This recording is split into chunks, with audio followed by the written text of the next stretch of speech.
His hands wouldn't stop shaking. Not from fear, from the disease killing him. The same genetic mutation destroying his nervous system, cell by cell, day by day. But it wasn't the tremor that made him freeze. It was the photograph staring back at him from the file. 3 children, hospital corridor, skeletal thin, eyes sunken from treatments that weren't working. Standing so close together, they looked like one person split into 3. 2 girls flanking a boy, all of them protecting each other because clearly no one else had. And all 3 had his eyes. That specific gray-green he saw every morning. The unusual downward tilt at the corners. Not similar. Identical. Terry Reed, Wanda Reed, Virginia Reed, 15 years old. Triplets. Dying of his disease, but faster, because genetic mutations get worse with each generation. His foundation had approved their emergency grant in 48 hours. Fastest turnaround all year. Critical need. Pediatric rare disease. Standard protocol. His last name was Reed too. And 15 years ago, the exact span of their lives, he'd sent money and silence to a woman who'd called at midnight, voice shaking, to tell him she was pregnant. He'd never asked what happened after. Now he knew. The doctor's office had smelled faintly of antiseptic and burnt coffee, the kind that sits too long in the pot. John remembered that detail later. Not because it mattered, but because when your brain is trying to process the word terminal, it latches onto the small things. The hum of the fluorescent lights overhead. The way the specialist's hands stayed perfectly still as he spoke. The absence of any sound outside the door, like the entire world had agreed to hold its breath. Progressive, genetic, rare. The words came wrapped in a voice that was too practiced at delivering bad news. No exact timeline, the doctor said. No promises. Just probabilities that didn't add up to hope. John nodded. He'd spent 30 years in boardrooms, learning how to nod when you don't have control. How to keep your face neutral when someone's taking something from you that you can't buy back. He asked no questions. Not because he understood, but because, for the first time since he was 26 years old and sleeping on a friend's couch, he genuinely didn't know what to ask. When the appointment ended, he sat in his car, in the underground parking garage for 43 minutes. His hands rested on the steering wheel, like they belonged to someone else. He'd built hospitals, funded research wings that bore his name in bronze letters, endowed entire departments, and now his own body was quietly, methodically shutting down. The irony tasted bitter.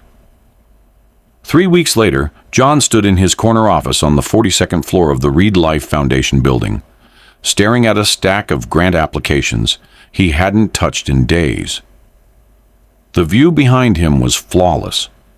The kind of skyline that cost $8 million just to look at. Steel and glass. Power made. Visible. But John wasn't looking at the city. He was looking at paper. Reed Life existed because of his illness. He'd been diagnosed 9 years earlier, back when the disease was just a whisper in his blood work, a genetic marker nobody understood yet. He'd been wealthy enough to buy time, smart enough to turn fear into philanthropy, ruthless enough to make sure his foundation became synonymous with hope for people who couldn't afford their own. He told journalists it was about giving back. He told his board it was about legacy. But late at night, alone in his penthouse, with a glass of bourbon he wasn't supposed to drink anymore, John wondered if it was really about buying forgiveness from a future he knew was coming. Michael. He pressed the intercom without looking at it. His aide appeared 30 seconds later, tablet already in hand, posture perfect. Michael had worked for John for 11 years. He knew when to speak, and when silence was the better answer. Flag the pediatric cases, John said quietly. Rare genetic disorders. Immediate need. Michael hesitated. It was barely noticeable, Just a half-second pause before he tapped the screen, but John caught it. "There's one already flagged," Michael said carefully. "Came in yesterday. It's, unusual." John finally looked up. "Unusual how?" "Triplets." Michael's voice stayed neutral, professional. "All diagnosed. Same disease as yours." The room didn't spin. John's vision didn't blur. Those were things that happened in movies. What actually happened was colder. A sensation like stepping onto ice you thought was solid and feeling it start to crack beneath you.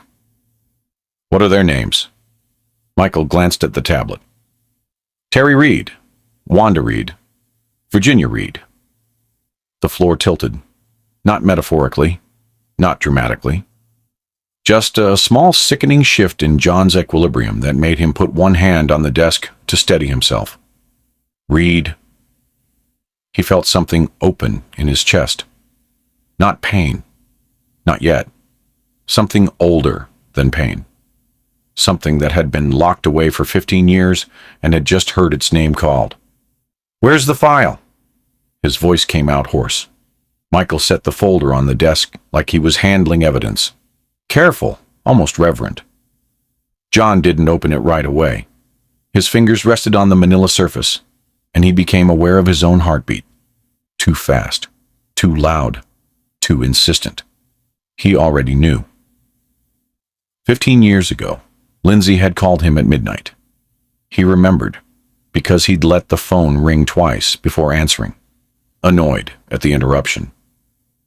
He'd been in the middle of closing his first major international investor, a deal that would triple his capital and put him in rooms he'd only dreamed about. He was 26, hungry, one signature away from everything he wanted. Her voice had been shaking. "I'm pregnant, John." He remembered sitting down, remembered rubbing his forehead, doing math in his head that had nothing to do with diapers or baby names. He was calculating timelines, exit, strategies, how to contain this so it didn't derail what he'd built. "I can't do this right now," he'd said. The words came easily, too easily. Not now, not with everything on the line. She'd cried quietly. He remembered that too. Not the loud, accusatory kind of crying, just soft, defeated sounds that made him feel like he was drowning someone while they were too polite to fight back. "I'm not asking you to fix anything," she'd whispered. "I just need you to know." He'd sent money, a lot of it, wired from an account his lawyer set up specifically for things that needed to disappear quietly. Then he'd sent silence, never called back, never asked if she was okay, never wondered if the pregnancy resulted in one child or none. He told himself she would have reached out if she needed more. That silence was agreement, that she'd moved on. And Lindsay, beautiful, stubborn Lindsay, who'd once made him believe he could be more than hungry, never chased him. Now, 15 years later, John opened the file. The photograph was clipped to the front page. 3 children standing close together in a hospital corridor. 3 girls, maybe 14 or 15 years old, though one was smaller and quieter than the others. Thin in that way that didn't look like adolescence. It looked like illness. Pale skin, shadows under their eyes that children shouldn't have, but unmistakably connected. Terry stood slightly forward, one arm half extended like she was protecting the others, even while the camera was on them.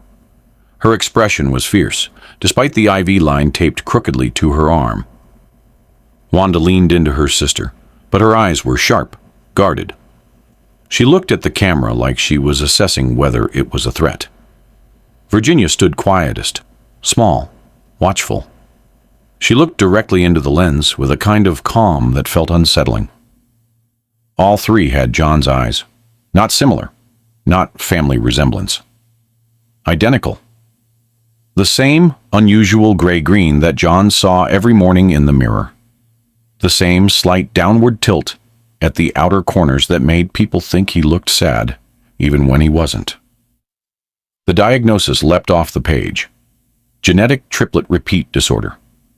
Progressive neurological degeneration. The same markers that were in John's blood work. The same mutation that was killing him one neuron at a time, but worse. Because the research said the disease accelerated with each generation. That children born with it declined faster, harder, younger. John's vision blurred. They applied under the Foundation's General Pediatric Fund, Michael said carefully. Their mother didn't list you as... I know, John interrupted. His voice came out like gravel. He closed the file, pressed both palms flat against it, like he could contain what was inside. For the first time since his own diagnosis, John felt genuine fear, not of dying, but of what dying without answers would mean. You know what's interesting about moments like this? The ones that split your life into before and after. Most of us never see them coming. We think we have time. We think we're in control. And then one photograph changes everything. If you've ever had a moment like that, where the past caught up and demanded an answer, go ahead and subscribe. Because this story is about what happens when running out of time forces you to finally stand still. And trust me, you'll want to see how this unfolds. John sat alone in that office for 2 hours after Michael left. The city lights came on outside. The skyline turned from gray to gold to deep blue. His phone buzzed 14 times. None of it registered. All he could see were 3 faces, 3 names, 3 lives he'd created and abandoned and never thought about again, until they showed up dying of something he gave them. The disease wasn't just genetic. It was progressive. And the research was clear. It got worse with every generation, which meant those children, his children, were sicker than he'd ever been, declining faster, running out of time while he'd been spending 15 years pretending they didn't exist. But there was something Lindsay wasn't telling him yet. Something about the children's condition that even the doctors hadn't fully understood. Something that would make every choice John made from this moment forward feel impossibly heavy.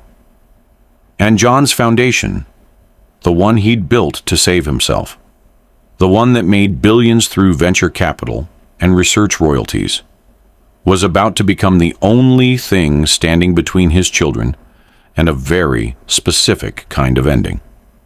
The triplets had applied to 47 foundations. His was the only one that answered. He didn't know that yet.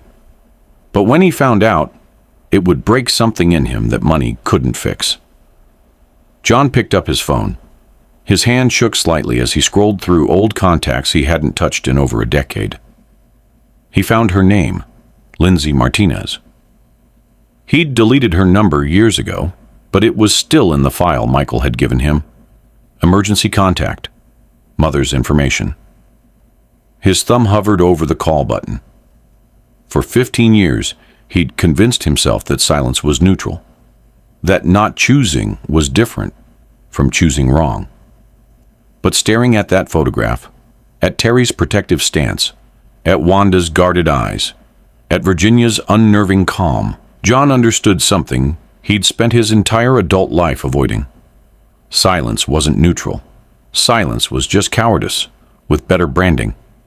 He pressed call. The phone rang once, twice, 3 times. On the 4th ring, a woman's voice answered, older than he remembered, tired in a way that 15 years of single motherhood probably earned. Hello? John's throat closed. He'd prepared 17 different opening lines. None of them made it past his teeth. Lindsay, he finally managed. It's John. The silence on the other end lasted exactly 4 seconds, but it felt like falling. I wondered, she said quietly, when you'd figure it out. And just like that, John Reed, Billionaire, CEO, founder of one of the most powerful medical research foundations in the world, realized he had no idea what happened next. But whatever it was, he couldn't run from it this time, because the past had a name now, 3 names, and they were dying of the same thing killing him. John spent 3 days staring at that file before he did the one thing he'd avoided for 15 years. He called her. And now Lindsay's voice was in his ear. Steady, unsurprised, like she'd been expecting this call for a decade and a half. And John had absolutely no idea what came next. I wondered when you'd figure it out, she said again, filling the silence he couldn't. The application, John managed. His voice sounded strange to his own ears, thin, uncertain. It came through the general fund. You didn't list me as their father? Lindsay finished. No, I didn't.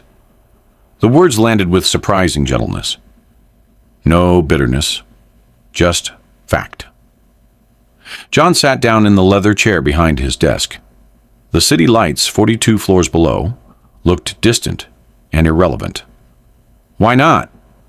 Because if I had, you would have rejected it immediately, Lindsay said, or approved it out of guilt, and made everyone's life more complicated. I needed the application judged on merit, not history. She was right. He would have. John felt something uncomfortable twist in his chest. Not quite shame, but close enough. They're sick, he said. It was a stupid thing to say. Obvious, but his brain couldn't seem to produce anything more sophisticated. Yes, Lindsay replied.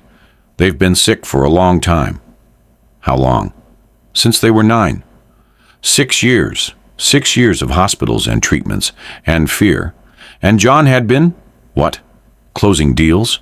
Expanding his foundation? Building wings with his name on them.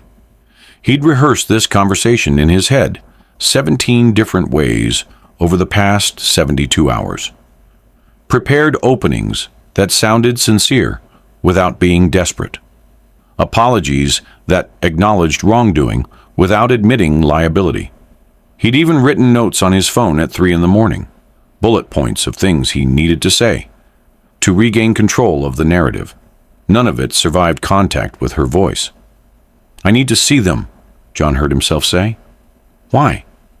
The question wasn't hostile, just direct. Lindsay had always been direct. It was one of the things that had attracted him to her 15 years ago, back when he was 26 and stupid enough to think ambition and connection could coexist without sacrifice. Because they're mine, he said. They stopped being yours when you stopped answering the phone. That one hit harder, clean, surgical. You're right, John said quietly, but they're still sick, and I can help. With money, with treatment, research. My foundation has resources. I know what your foundation has, John. Lindsay's voice carried the weight of someone who'd spent years watching him build an empire on television interviews and press releases while her children slowly deteriorated. I've been following your work for 9 years. Every grant, every clinical trial, every breakthrough you funded. You think I applied to Read Life by accident? John's breath caught. You knew it was mine. Of course I knew. Everyone knows. Your face is on the website. He felt stupid, exposed in a way that wealth usually insulated him from. Then why? He started.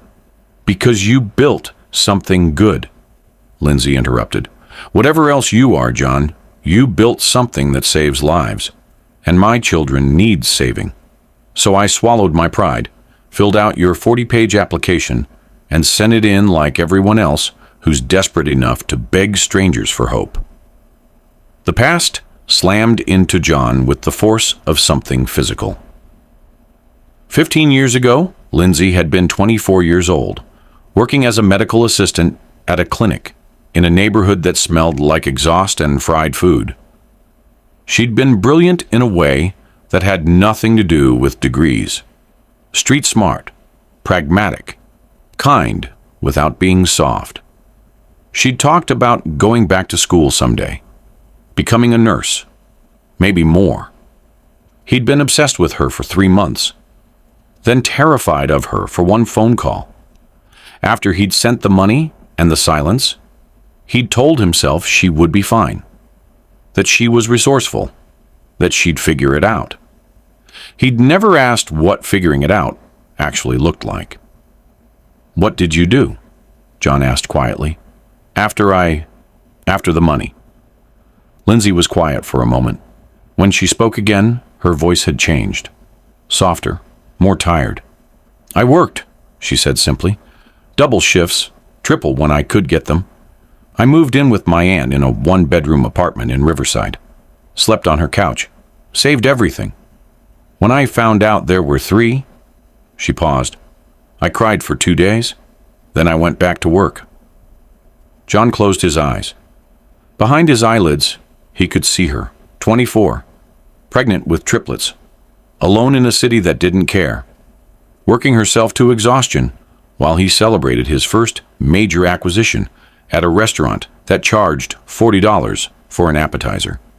"You could have sued me," he said, "for child support. You would have won."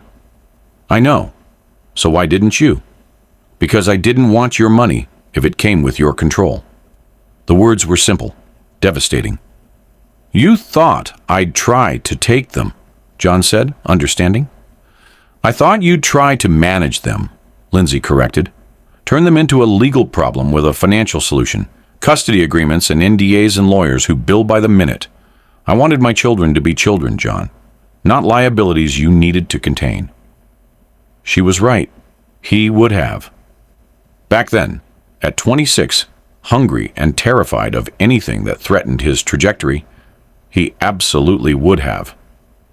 "I went back to school," Lindsay continued, "finished my nursing degree, specialized in pediatric genetics." She paused, and John heard something that might have been a bitter laugh. "Ironic, right? I became an expert in the exact thing that's killing them." "Lindsay, they started showing symptoms when they were 9, she said, cutting him off. "Small things at first. Terry's hands would shake. Wanda had trouble with balance. Virginia's speech would slur when she got tired. The doctors ran tests for 2 years before they figured out what it was." John's medical training was limited to whatever he'd absorbed through foundation work, but he knew enough to understand what she was describing. Progressive neurological degeneration. The triplet repeat mutation, expanding with each generation, attacking the nervous system earlier and harder. The genetic counselor asked about family history, Lindsay said quietly. "I told them I didn't know the father's medical background. That was true. You never told me you were sick." Because he hadn't known yet. Not when he'd walked away from her. "I was diagnosed 9 years ago," John said. "Early markers. Asymptomatic at first." "I know," Lindsay said. "I saw the press release. Billionaire CEO turns personal diagnosis into philanthropic mission. Very inspiring." The sarcasm was gentle, but it still landed. "I didn't know about them," John said. "Lindsay, I swear to God, I didn't know about the triplets. If I had—" "What?" she interrupted. "What would you have done differently, John? Would you have called? Sent more money? Actually shown up?" He had no answer. Because the truth was, he didn't know.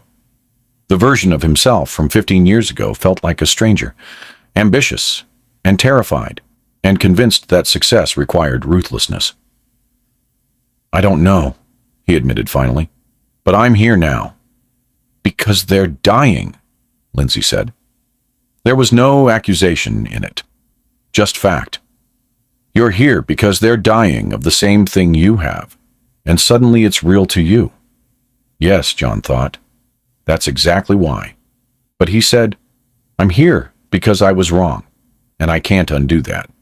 But maybe I can do something now that actually matters." Lindsay was quiet for a long moment. John could hear something in the background on her end. Voices, maybe. The distant beep of medical equipment. "Are you at the hospital?" he asked. "I'm always at the hospital," Lindsay said. "Terry's been admitted for 3 days."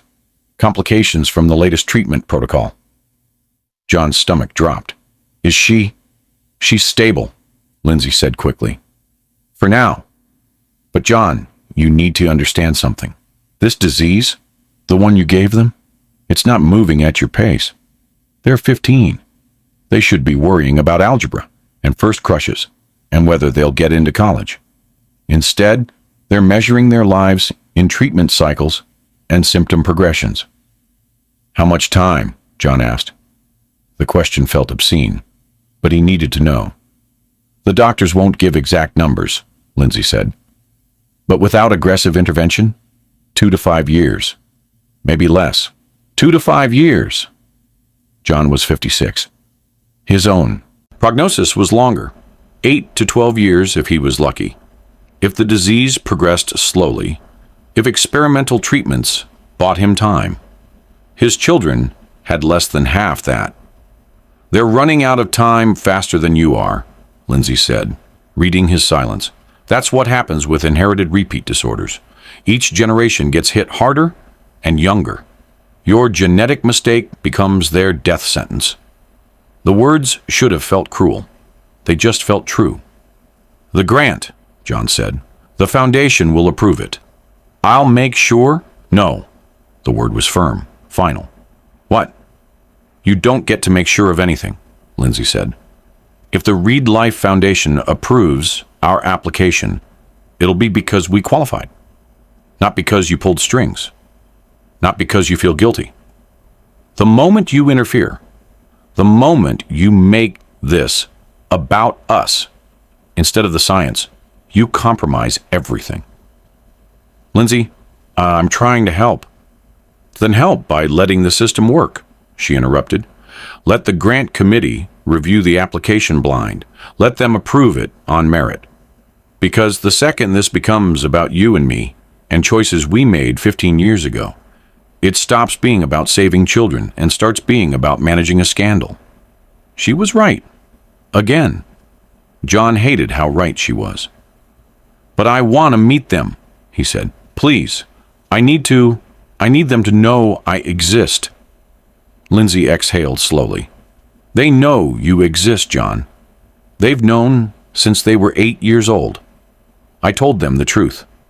That their father was a man who chose his career over his family. That he wasn't a villain, just someone who wasn't ready to be what they needed. What did they say? Terry asked if you were rich. Wanda asked if you were sorry. Virginia asked if you ever thought about them. What did you tell Virginia? I told her I didn't know, Lindsay said quietly. Because I didn't. Do you think about them? The question sat between them like something alive. Not enough, John admitted. Not until 3 days ago. And I know that makes me human, Lindsay finished. It makes you human, flawed and selfish, and capable of spectacular cowardice, just like the rest of us. It wasn't forgiveness, but it wasn't condemnation either. You want to meet them? Lindsay asked. Fine, but you meet them on their terms. Not in some restaurant with photographers outside. Not at your foundation with your name on the walls. You come to the hospital. You sit in their room. You answer their questions. And if they decide you're not worth their time, you walk away and you don't make it harder. I can do that, John said. Can you? Lindsay's voice carried weight. Can you sit in a room with 3 children, you abandoned, and let them see you for exactly what you are? Can you be honest about why you're showing up now? Can you handle it if they hate you? John thought about Terry's protective stance in the photograph, Wanda's guarded eyes, Virginia's unsettling calm. I don't know, he said, honestly, but I'm willing to try. Trying isn't the same as succeeding. I know, but it's where I'm starting. Lindsay was quiet again. Then, Wednesday, 2 p.m., Children's Memorial Hospital, 6th floor, room 612. You get 1 hour with each of them. I stay in the room the entire time. You don't bring gifts, You don't make promises you can't keep. You don't play the hero. You show up as yourself, whoever that is now, and you let them decide what happens next. Okay, John said. One more thing, Lindsay added. What you're feeling right now, this guilt and urgency and need to fix things, that's about you, not them. So before you walk into that hospital, you need to figure out whether you're doing this because they need a father or because you need redemption. Because they've survived 15 years without you, John. They'll survive the rest of their lives the same way if they have to. The line went quiet. Wednesday, John said. 2 p.m. I'll be there. We'll see, Lindsay said. Then she hung up. John sat alone in his office, phone still pressed to his ear, listening to dead air. He'd spent 15 years convinced that silence was neutral, that walking away was different from doing harm.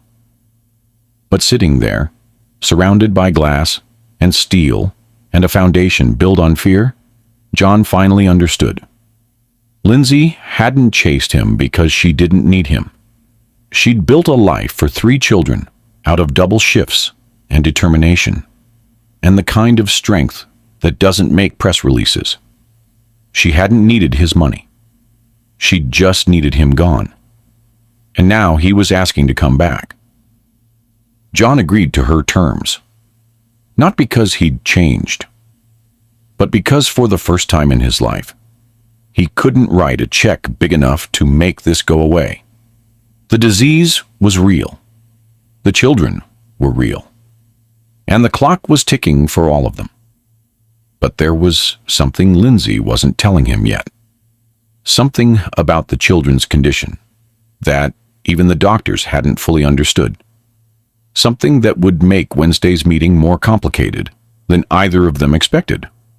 And John's foundation, the one he built to save himself, the one that made billions through venture capital and research breakthroughs, was about to become the only thing standing between his children and a very specific kind of ending.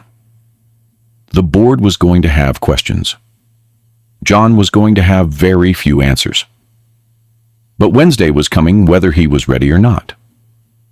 And 3 children with his eyes were waiting to meet the man who'd given them life and a death sentence in equal measure. Wednesday arrived like a verdict. John stood in the parking garage of Children's Memorial Hospital at 1:47 p.m., 13 minutes early, wearing a suit that cost more than most people's monthly rent. He realized his mistake the moment he stepped out of the car. Too formal, too expensive, too much. He looked like he was attending a board meeting, not meeting his dying children for the first time. The hospital smelled exactly like every hospital John had ever been in, antiseptic layered over something vaguely industrial, with an undertone of cafeteria food that had been sitting too long under heat lamps. The lobby was decorated in that peculiar healthcare style that tried too hard to look cheerful. Bright primary colors, inspirational quotes on the walls, a fish tank in the corner with 3 sad-looking goldfish. John took the elevator to the 6th floor. His hands were sweating. He couldn't remember the last time his hands had sweated. Probably during his first investor pitch at 24, presenting to men 3 times his age who could destroy him with a single dismissive comment. This felt worse. The 6th floor was quieter than the lobby. Pediatric oncology and genetic disorders, according to the signs. The walls were painted with murals, cartoon animals and forests and oceans, as if bright colors could distract children from the fact that their bodies were betraying them. Room 612 was at the end of the hallway. Lindsay was waiting outside. She looked exactly like her voice had sounded on the phone. Exhausted, but unbroken. Her scrubs were wrinkled, her hair pulled back in a hasty ponytail. Shadows under her eyes that spoke of too many nights in uncomfortable hospital chairs. But she stood straight, solid. "You're early," she said. "I didn't want to be late." She studied him for a moment. The expensive suit, the Italian shoes, the watch that cost more than a used car. Her expression didn't change, but John felt judged anyway. "The rules haven't changed," Lindsay said quietly. "1 hour. I stay. You answer their questions honestly. You don't make promises. You don't try to fix things with money." "I understand. Do you?" She tilted her head slightly. "Because Terry's been awake since 6 this morning, asking me questions I don't have answers for. Wanda threatened to refuse to meet you entirely, and Virginia hasn't said a word since yesterday." John's stomach tightened. "What kind of questions?" "The kind you should have been here to answer 15 years ago." Lindsay's voice wasn't cruel, just factual. "But we're here now, so let's see if you can do better than your past self." She opened the door to 612. The room was small, standard hospital configuration. 1 bed, 1 window, 1 chair for visitors, medical equipment crowding the corners. The late afternoon light came through the blinds in stripes, cutting the room into sections of gold and shadow. Terry was sitting up in bed, an IV line taped somewhat crookedly to her left arm. She was thin in that way that had nothing to do with adolescent growth spurts, the kind of thin that came from a body that was consuming itself, fighting a war it couldn't win. But her eyes were sharp, alert, assessing. She looked at John the way a scientist looks at a specimen under a microscope. "So," Terry said. Her voice was stronger than John expected. "You're the rich guy. Not you're my father, not you're John. Just you're the rich guy." Lindsay moved to the corner of the room, arms crossed, watching. John stood awkwardly near the door, suddenly aware of how much space his presence took up. How out of place he was in this room full of beeping monitors and medication charts, and a girl who was dying because of him. "I suppose I am," he said. Terry nodded slowly, like he'd confirmed something she'd already suspected. "Mom says money doesn't fix everything." It was a test. John recognized it immediately, not because Terry was being subtle, but because she wasn't. She was putting her mother's values between them like a shield, waiting to see if he'd try to break through it with promises and checkbooks. "She's right," John said. "So why are you here?" The question was direct, clinical. Terry wasn't performing anger or hurt or any of the emotions John had mentally prepared for. She was just observing. "Because I should have been here a long time ago," John said carefully, "and I wasn't. And I can't undo that. But I'm here now." "Because we're sick," Terry said. Not a question, a statement. "Yes. Because we have the same thing you have." "Yes. So you're here out of guilt, or curiosity, or because suddenly we're relevant to your life because we're dying of something you gave us." Each word landed with precision. Terry wasn't trying to hurt him. She was trying to understand him, map him, figure out what kind of person showed up 15 years late to their own children's lives. John had spent 3 days preparing for this conversation. He'd written notes, rehearsed answers, practiced apologies that sounded sincere without admitting too much liability. All of it evaporated. "Yes," he said quietly. "All of those things. I'm here because I'm guilty and curious and terrified. I'm here because you're dying of something I gave you without knowing I had it. I'm here because for 15 years I told myself that sending money was the same as doing the right thing. And I was wrong." Terry watched him for a long moment. Her fingers picked at the medical tape on her arm, a nervous gesture that made her look 15 instead of ancient. "Do you have other kids?" she asked. "No." "Ever been married?" "No." "So we're it. The only family you've got." "Yes." "And you didn't want us." The words hung in the air like something physical. Lindsay shifted slightly in the corner but didn't intervene. "I didn't know what I wanted," John said honestly. "I was 26, building something I thought mattered more than anything else. And when your mom called, I was terrified. Not of you, of losing control, of having something in my life I couldn't manage, or schedule or plan around? So you ran. Yes. Did you ever think about us? After? The question Virginia had asked, according to Lindsay, the one Lindsay hadn't been able to answer. Not enough, John said. His throat felt tight. Not the way I should have. I told myself your mom would be fine, that she was resourceful, that she'd figure it out. I made you theoretical, so I didn't have to think about you being real. Pay attention to what Terry says next, because it's going to define every conversation John has after this. Terry was quiet for a moment, still picking at the tape. Then she looked up, and her eyes, his eyes, that same gray-green, met his directly. Are you dying too? The question landed cleanly. No preamble, no softening, just truth. John felt something crack open in his chest. Not the careful, controlled version of honesty he'd been performing. Something raw. Yes, he said softly. How long? 8 to 12 years. Maybe, if I'm lucky. We get 2 to 5, Terry said. Maybe less. Genetic anticipation. The disease gets worse each generation. You passed us a time bomb set to go off earlier, and faster than yours. She wasn't accusing him. She was just stating facts. But the facts were devastating. I know, John said. Does it hurt? For you? Sometimes. It will. More. Later. Same, Terry said. She looked down at her hands. They were shaking slightly, tremors she couldn't control. My hands do this now. It's getting worse. Wanda has seizures sometimes.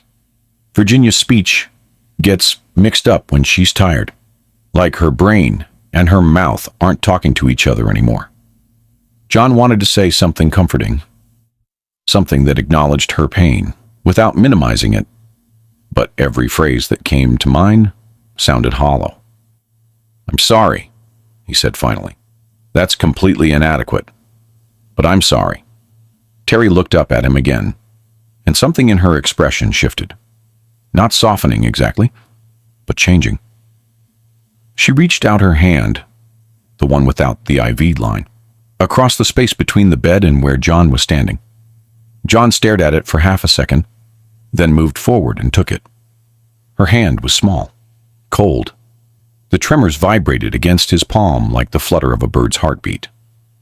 Then you get it, Terry said quietly. John's vision blurred. He blinked hard, trying to keep his composure. But something fundamental was shifting inside him. For 56 years, he'd built walls between himself and vulnerability. Between himself and anything that couldn't be controlled, or bought, or managed. Terry was looking at him with something that might have been relief. Not forgiveness, she didn't owe him that. Not even acceptance. Just recognition. Yeah, John managed. I get it. Good, Terry said. She squeezed his hand once, then let go. Because Mom's been carrying this alone for 6 years. And Wanda's angry all the time, but won't admit she's scared. And Virginia sees everything but doesn't tell anyone what she's thinking. And someone needs to understand what this is like. What it feels like to know your body has an expiration date. In that moment, John understood something he'd spent decades avoiding. His daughter wasn't impressed by what he'd built. She wasn't moved by his foundation, or his wealth, or the hospital wings with his name in bronze. She was relieved he understood what it felt like to be mortal. There's something about being truly seen that changes people. Not judged, not impressed, just seen. Terry didn't need John to be a hero or a savior. She needed him to be honest about being afraid. And sometimes that's the hardest thing we ever do. Admitting we don't have all the answers. If this story is hitting differently than you expected, hit that like button.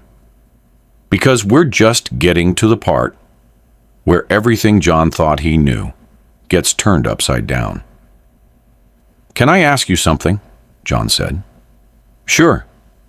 What's the worst part of being sick? Terry considered the question seriously. The worst part isn't the symptoms, or even knowing I might not make it to 20. It's watching my mom pretend she's not terrified. It's seeing Wanda try to be tough when she's falling apart. It's Virginia going silent because she doesn't want to burden anyone with what she's feeling. She paused. The worst part is being sick alone, even when you're surrounded by people who love you. You're not alone, John said. Not anymore. I know I have no right to say that. I know showing up now doesn't erase 15 years, but you're not alone. Terry studied him for a long moment, then she nodded. Okay. Okay. Okay, you can stay, for now. But you have to meet Wanda next, and she's not going to be as nice as me. John almost laughed. You consider this nice? I didn't kick you out, Terry pointed out. That's nice by our standards. The hour passed faster than John expected. They talked about small things, Terry's favorite books, the classes she was missing, how hospital food was universally terrible. They didn't talk about the disease much. They didn't need to. It was there in every beeping monitor, every bag of medication hanging from the IV pole, every tremor in Terry's hands that she tried to hide but couldn't. When Lindsay finally said, "Time's up," John felt genuinely disappointed. Terry looked at him one more time. You should know something before you meet Wanda. What? She's the one who found the list of all the foundations we applied to. She kept track. 47 applications. Yours was the only one that responded. Terry's voice was quiet. She hasn't told Mom, but she thinks about it a lot. That if you hadn't been on that list, we wouldn't have gotten help at all. John's chest tightened. I didn't know. I know, Terry said, but Wanda doesn't care about what you didn't know. She cares about what you did and what you didn't do. So when you talk to her, don't lie. Don't make excuses. Just tell the truth. It's the only thing that might work. Okay, John said. Thank you. Don't thank me yet, Terry said. Wanda's going to destroy you. Lindsay opened the door, signaling John to leave. He stood, then paused. Terry? Yeah? You said you mother everyone. Wanda and Virginia. Your mom.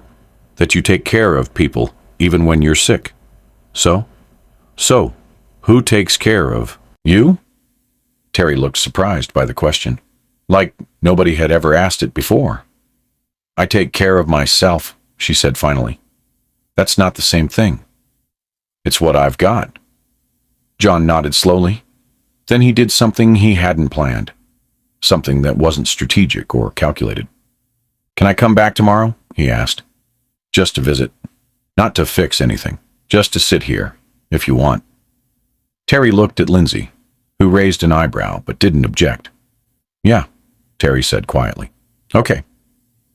John left room 612 feeling like he'd survived something. Not a meeting, a reckoning.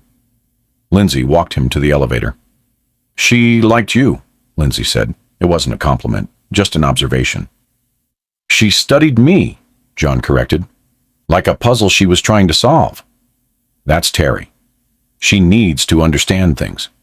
Map them. Figure out how they work. Lindsay paused. But she's been keeping something from me. Something about her symptoms that she hasn't written in any medical chart. I see it in her face when she thinks I'm not looking. John felt cold. What kind of symptoms? I don't know yet. But whatever it is, it's scaring her. And Terry doesn't scare easily. The elevator arrived. John stepped inside, then turned back. What do I need to know about Wanda? He asked. Lindsay's expression hardened slightly. That she's spent 15 years being angry at a man she's never met. And now that man is standing in front of her, asking to be part of her life while she's dying. So whatever you said to Terry that worked, it won't work on Wanda. She doesn't want your understanding. She wants your truth. And she'll know if you're lying. When? John asked. Tomorrow. Same time. Room 618. Bring your honesty, John. It's the only currency Wanda respects. The elevator doors closed. John leaned against the wall, suddenly exhausted. He'd spent 1 hour with one daughter, and he felt like he'd run a marathon. 2 more to go. And what he said next, how he handled Wanda's anger and Virginia's silence, would determine whether he had any place in their lives at all, or whether he'd spend the rest of his limited time knowing he'd failed them twice. Thursday felt different than Wednesday. John arrived at Children's Memorial at 1:52 p.m. wearing jeans and a plain button-down shirt, no suit, no tie, no watch that cost more than a sedan. He'd learned that much at least. Lindsay was waiting outside room 618. She's been pacing since noon, Lindsay said quietly. She knows you're coming. She's preparing. Preparing for what? To dismantle you. Lindsay's expression was unreadable. Terry studies people. Virginia observes them. Wanda interrogates them.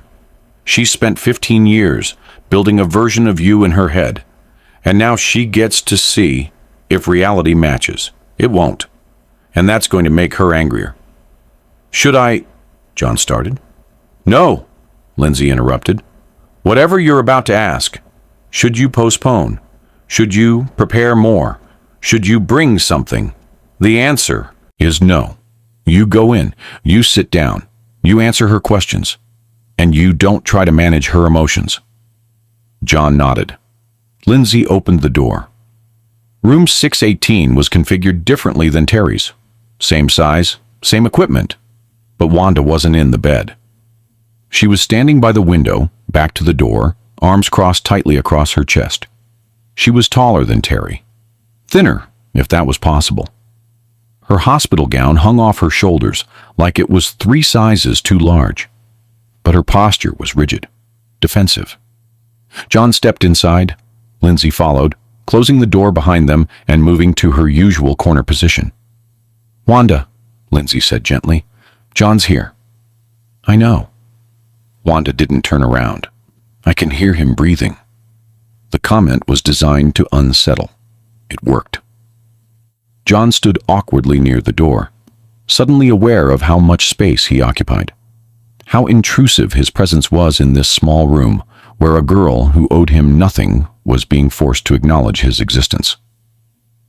Should I sit? He asked. I don't care what you do, Wanda said, still not turning. You're here because Mom said you could be, not because I want you here. John sat in the visitor's chair anyway. It felt less aggressive than standing. Silence stretched. 30 seconds. 45. A full minute. Finally, Wanda turned around. She had his eyes, that same gray-green that looked back at him from mirrors. But where Terry's gaze had been assessing, clinical, Wanda's was sharp. Angry, searching for weaknesses. Why now? She asked. No preamble, no softening. Why help us now? John had prepared for this question, spent the entire drive to the hospital rehearsing answers that sounded honest, without being pathetic. Explanations that acknowledged wrongdoing without wallowing in guilt. Because I found out you existed, he said carefully. And I couldn't. That's not what I asked, Wanda interrupted. She moved away from the window, but didn't come closer. She stayed near the far wall, maintaining distance. I asked why now. You found out we existed 3 weeks ago, according to Terry. The grant application, your foundation. But you didn't help us then. You spent 3 days staring at a file before you even called Mom. So why? What changed? John felt his prepared answer disintegrate. I needed time to what? Process, grieve, feel guilty? Wanda's voice was cold, clinical. You keep saying, I want to. I want to help. I want to meet you. I want to be involved. That's not the same as I should have. It's not the same as taking responsibility. It's just you performing regret. The words hit like physical blows. You're right, John said. I know I'm right, Wanda shot back. I don't need you to validate what I already know. I need you to answer the question. Why are you here now? Not 3 weeks ago when you saw our names. Not 15 years ago when Mom called. Now, today, in this room. John opened his mouth, closed it. Every polished explanation he'd rehearsed sounded hollow.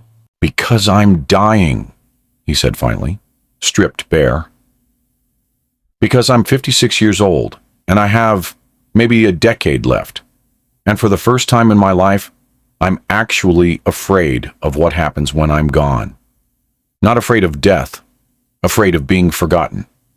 Of having built all this, and realizing none of it means anything if there's nobody to remember me. Wanda stared at him. So you're here, out of selfishness. You want us to remember you, to forgive you, to make your death feel meaningful. Yes, John admitted. Probably. I don't know. Maybe it started that way. But sitting with Terry yesterday... Don't, Wanda said sharply. Don't use Terry to make yourself look better. Don't tell me how meeting her changed you or opened your eyes or whatever redemption narrative you're building. You don't get to show up dying and call it redemption. The accusation hung in the air. John felt something inside him crack, not the controlled vulnerability he'd shown Terry. Something rawer, more honest. You're right, he said again, but I'm here anyway. That's not good enough. I know, but it's all I have. Wanda's jaw tightened. You want to know what the worst part is? It's not that you abandoned us. It's not even that you gave us this disease. It's that you had 15 years to wonder if Mom was okay, if the pregnancy resulted in a baby, or babies, or complications. 15 years to pick up a phone, to send a letter, to type our names into a search engine. And you did nothing. I did nothing, John agreed quietly. Why? The question came out raw. Why was it so easy to forget us? John looked at her, really looked. At 15 years old, sick and angry, and dying faster than he was, demanding answers to questions he'd spent decades avoiding. Because if I thought about you, I'd have to admit I was a coward, he said. And I'd built my entire identity on being brave, on taking risks, on building something from nothing. But the truth is, I only took risks when I knew I could control the outcome. And you, all three of you, were the one thing I couldn't control. So I pretended you didn't exist. Wanda's expression flickered, not softening, but shifting. Terry thinks you get it, she said. That because you're sick too, you understand what we're going through. I don't, John said. Not really. I'm dying at 56 after living a full life. You're 15. It's not the same. At least you're honest about that. It's the least I can do. Wanda moved slightly closer. Not much, but enough that she wasn't pressed against the wall anymore. You keep saying, I want to, she said, circling back. I want to help. I want to be here. I want to know you. But wanting isn't the same as doing. Wanting is just performing intention without follow-through. So, tell me something. Not what you want. What you're actually going to do. John had no scripted answer for this.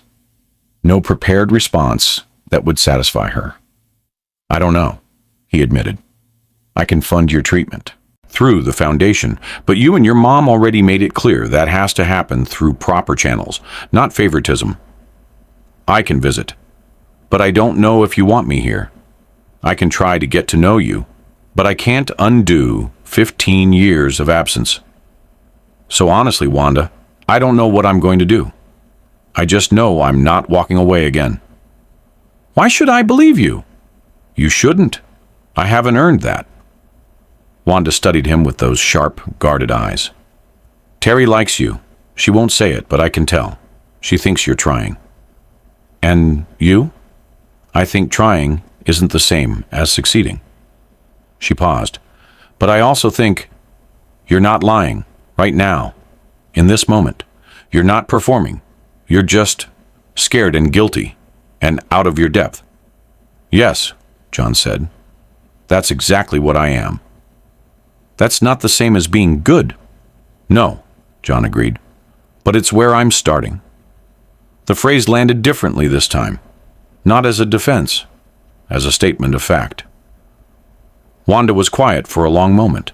Then she moved to the bed and sat down, not lying down, just sitting on the edge, hands folded in her lap. I found the list, she said abruptly. What list? The foundations, all 47 that we applied to. I kept a spreadsheet. Mom doesn't know. She thinks I just helped fill out applications. But I tracked every single one. Who we sent them to, when, what their response was. John felt cold. And? Yours was the only one that responded, Wanda said. Her voice was flat, factual. 23 sent automated rejections. 15 never replied at all. 6 said our case didn't meet their funding criteria. 2 said they'd keep us on file for future consideration. She looked up. And 1, yours, flagged us as urgent and approved preliminary review within 48 hours. I didn't know. I know you didn't, Wanda interrupted. That's what makes it complicated. If you'd intervened because we were yours, I could hate you cleanly. But you didn't. Michael flagged it. The system worked. And that means if your name hadn't been on that foundation, if some other billionaire had built Reed Life, we wouldn't have gotten help at all. The weight of that settled over John like something physical. I don't know how to feel about that, Wanda continued. I don't know how to be angry at you for abandoning us and grateful that your foundation is the reason we have a chance. I don't know how to hold both things in my head at the same time. You don't have to choose, John said quietly. You can hate me for what I did and still accept help from what I built. Those don't have to cancel each other out. Don't they? No. People are complicated. We do terrible things and good things, and they don't balance each other out like some cosmic ledger. I failed you, and I built something that might save you. Both things are true. Wanda absorbed this. Terry said you asked who takes care of her. I did. Nobody asks us that, Wanda said. Everyone asks how we're feeling, what our symptoms are, if we're following our treatment protocol. But nobody asks who's taking care of us while we're busy being sick. Who does? John asked. We take care of each other. Terry mothers us. I protect them from people who pity us.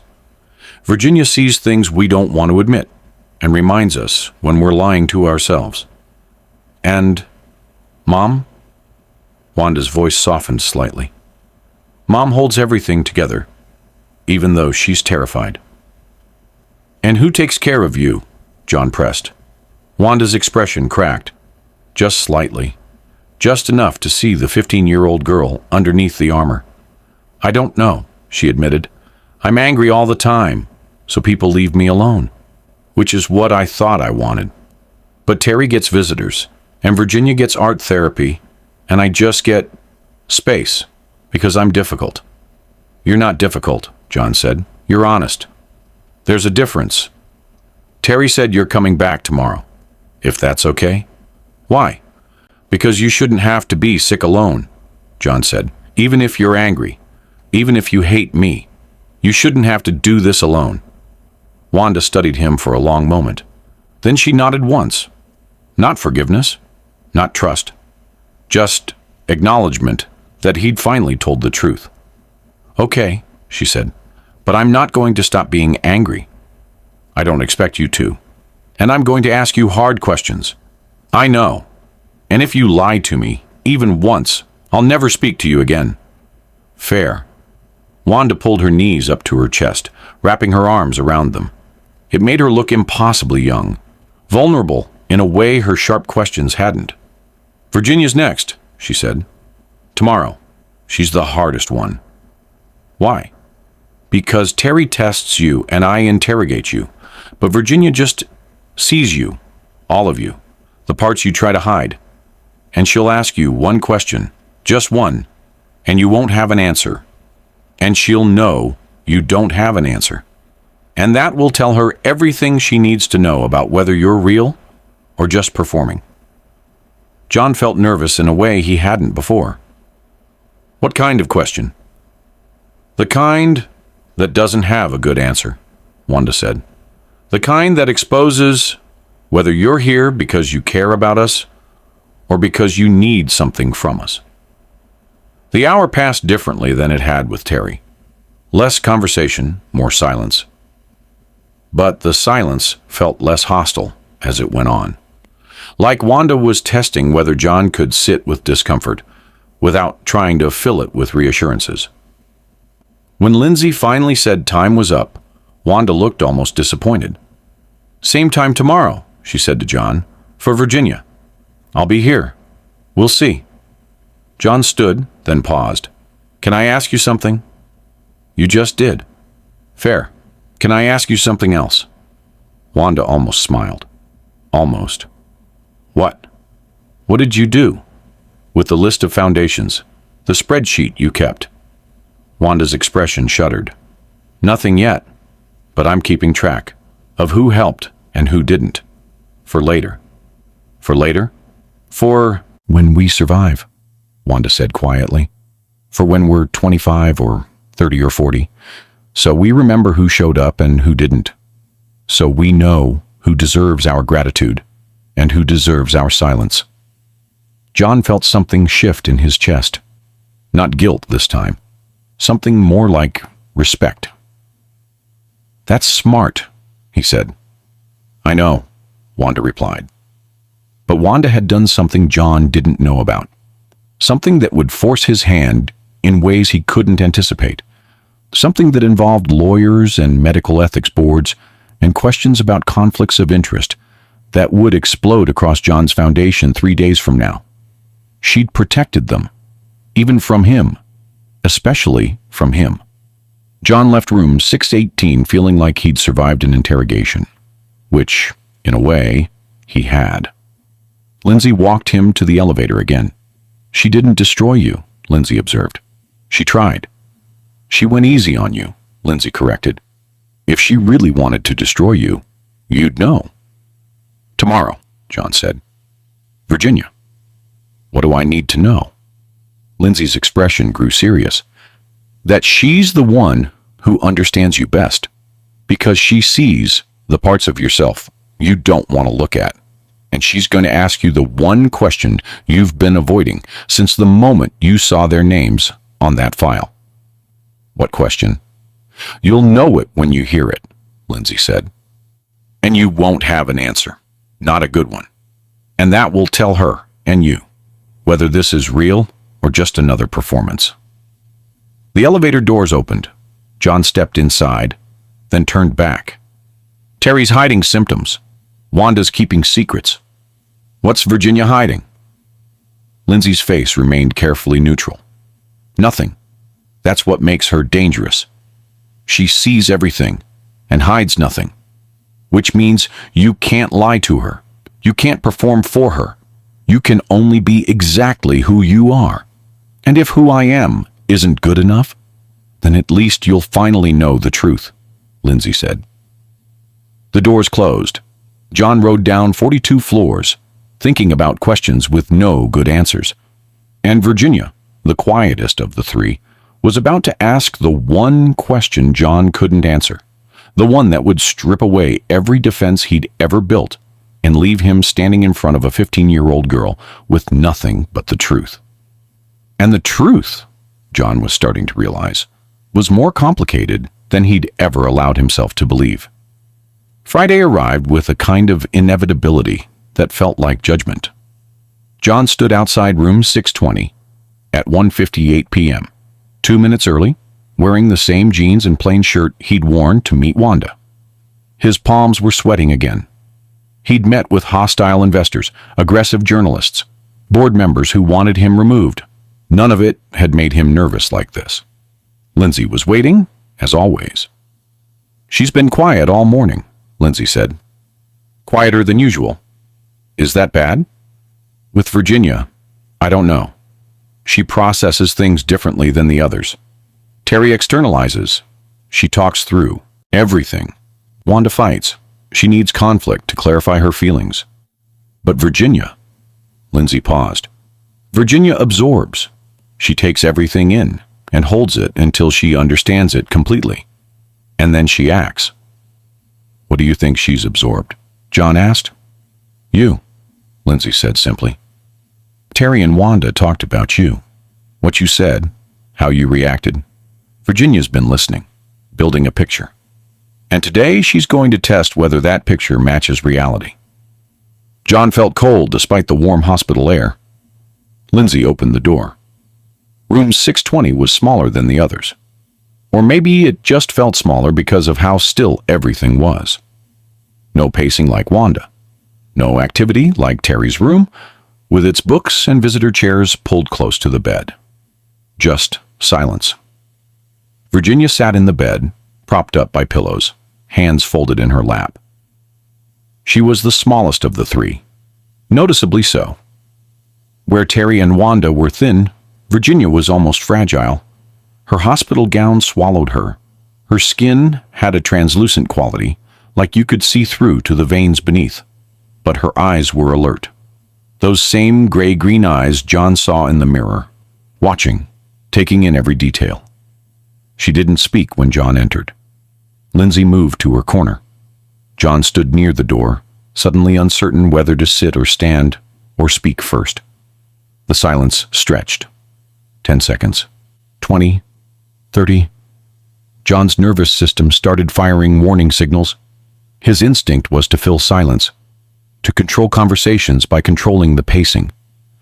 But something about Virginia's stillness made him hesitate. 45 seconds.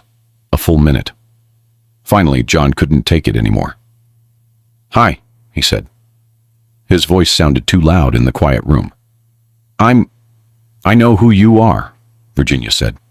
Her voice was soft. Not weak, just quiet. Like she'd learned the volume didn't determine impact. John nodded. "Right, of course." "You can sit," Virginia said. John sat in the visitor's chair. It was positioned awkwardly, not quite facing the bed, not quite turned away. He had to angle himself to see her properly. Another stretch of silence. Virginia just looked at him, not studying like Terry, not assessing like Wanda, just looking, like she was reading something written on his face that he couldn't see himself. "Terry says you understand what it's like to be dying," Virginia said finally. "I'm trying to," John replied carefully. "Wanda says you're honest when you're scared. I try to be. And Mom says you've spent 15 years running from a phone call." John swallowed. "That's accurate." Virginia nodded slowly, processing. "Do you know our names because they were on the file? Or because you wanted to know us?" The question landed like a physical thing. John felt his breath catch. He could lie. He'd lied before. Lying was easy when the truth was inconvenient. He could say he'd wanted to know them, that seeing their names triggered something paternal and dormant. He could perform the version of himself that Virginia might want to see. But Terry and Wanda had warned him. Virginia sees what people hide. "Because I wanted to know you," John said quietly.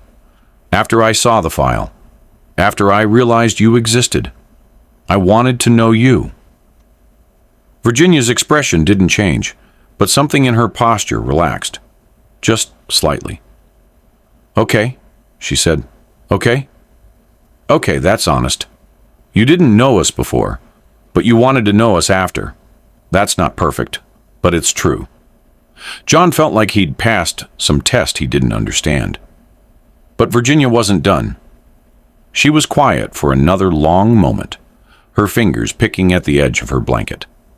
Then she looked up, and her eyes locked onto his with an intensity that was startling from someone so small. "What would you have done if we weren't sick?" The question hung in the air like smoke. John's mind went completely blank. He opened his mouth, Nothing came out. I mean, Virginia continued in that same soft, devastating voice, if Mom had called you 15 years ago and said I'm pregnant, and you sent money and disappeared, and then we were born, and we grew up, and we were healthy, normal kids, good grades maybe, soccer teams or piano lessons or whatever, no disease, no dying, no grant applications, no desperation, would you have ever come looking for us? Would you have ever wondered what our names were? Would you be sitting in this room right now? The impossible question. John felt every defense mechanism he'd ever built activate at once. His brain scrambled for answers, something that sounded redemptive without being dishonest, something that acknowledged the question without actually answering it. But Virginia was still watching him with those eyes that saw everything. I don't know, John said finally. His voice came out hoarse. I want to say yes.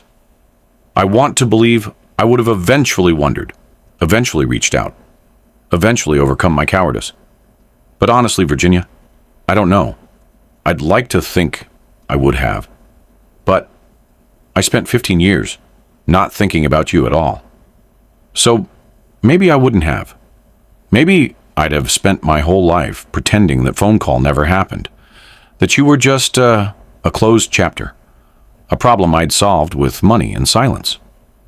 Virginia absorbed this. Her expression remained neutral. So you're here because we're dying, she said. Not an accusation, a clarification. I'm here because you're dying of something I gave you, John corrected. I'm here because I saw your faces in that photograph and realized I'd created 3 lives and then abandoned them to face a death sentence alone. I'm here because mortality made me look at choices I'd been avoiding. So, yes, I'm here because you're sick. I don't know if I'd be here otherwise. Virginia nodded slowly. That's what I thought. I'm sorry, John said. That's not the answer you deserve. It's the answer that's true, Virginia replied. I don't want the answer I deserve. I want the answer that's real. Some questions don't have good answers. And the people who love us most are often the ones brave enough to ask them anyway. Virginia wasn't trying to hurt John. She was trying to know if he was real.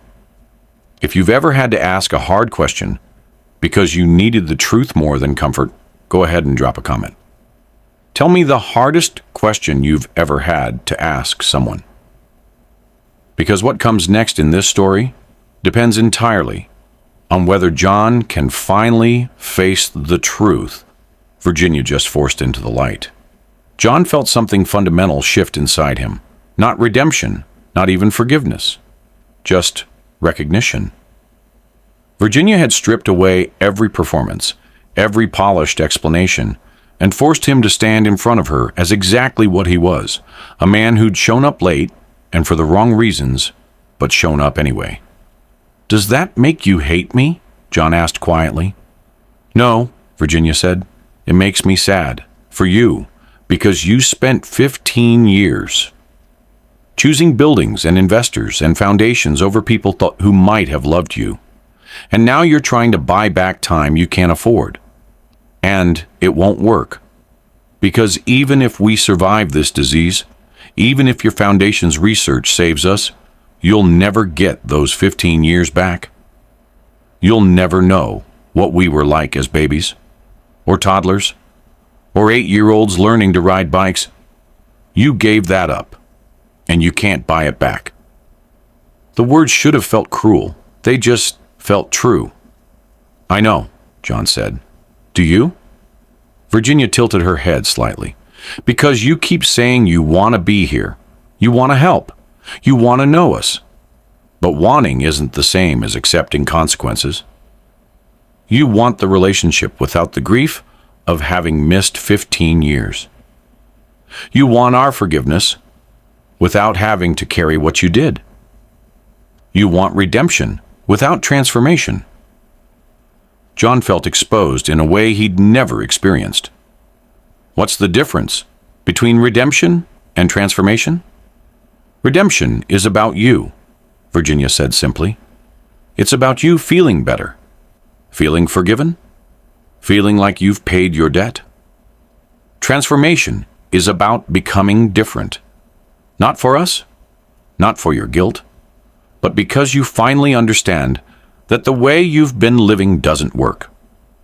Have I been transformed? John asked. Or am I just performing redemption? Virginia considered this seriously.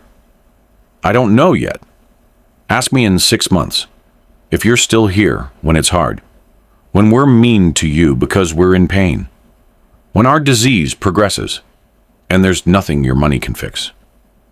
When you have to sit with the reality that you might watch us die of something you gave us.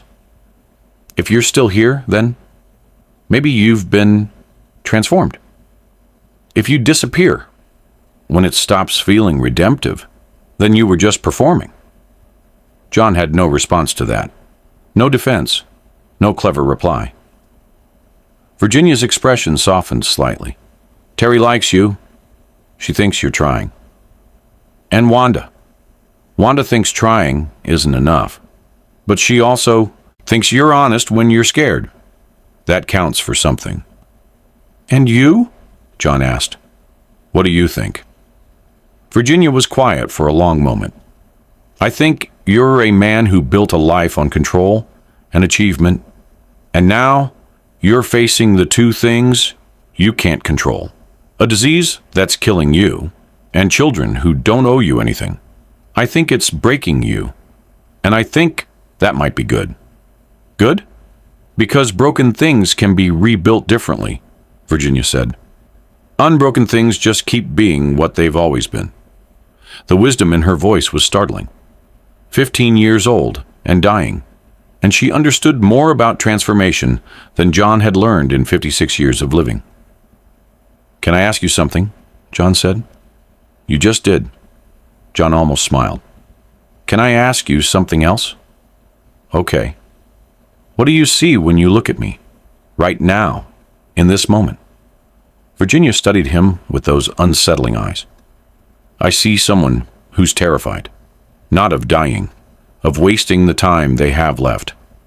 I see someone who built monuments to themselves, buildings, foundations, awards, because they thought that's what legacy meant. And now you're realizing legacy might actually be about people, about connection, about being remembered not for what you built, but for how you loved. And you're starting to understand you might have gotten it completely wrong. John's vision blurred. He blinked hard. Yeah, he said quietly. That's exactly what I see too. Virginia nodded. Then maybe you're not performing. Maybe you're just finally being honest. The rest of the hour passed differently than with Terry or Wanda. Virginia didn't interrogate or test. She just talked.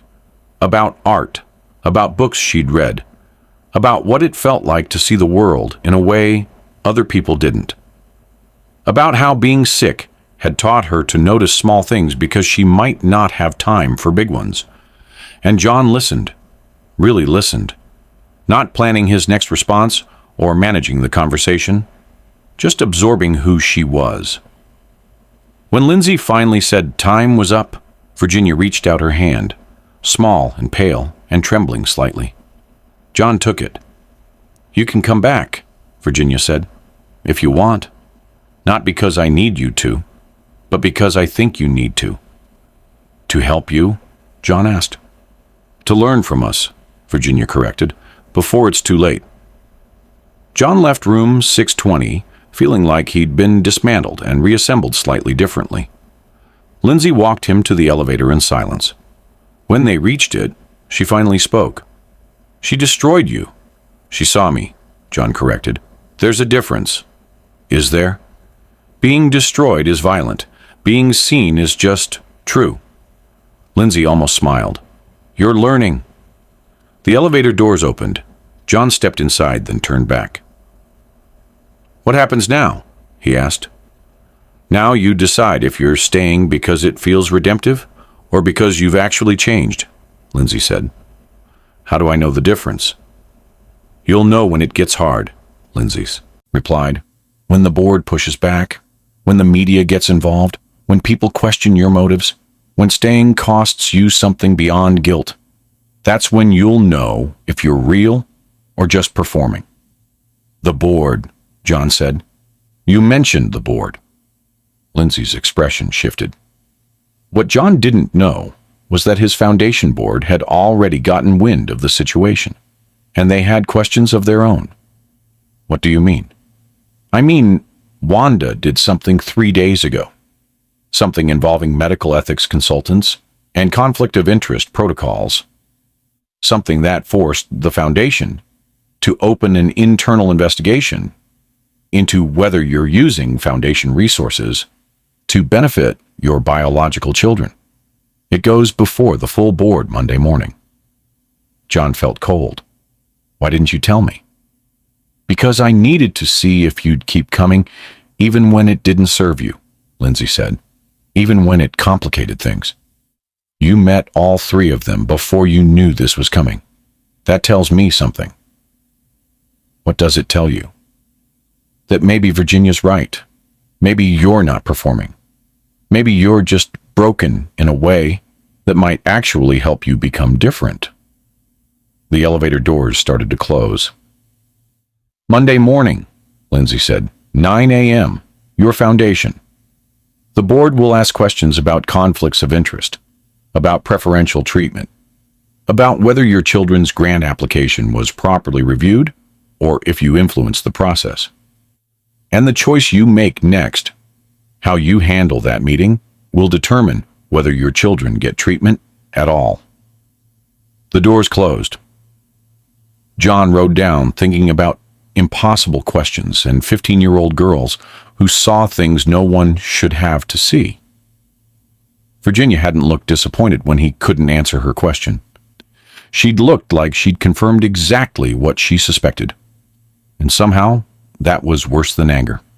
Because it meant she'd known all along that John was there for the wrong reasons. And she'd accepted him anyway.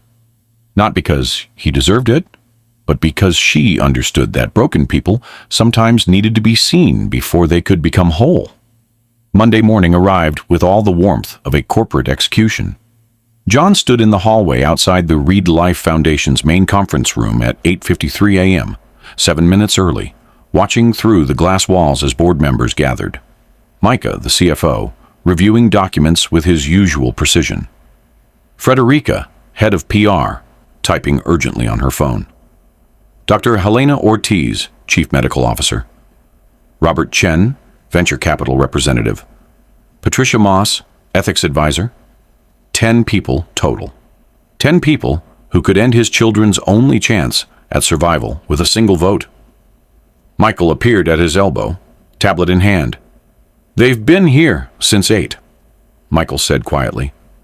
The ethics report came through Friday afternoon.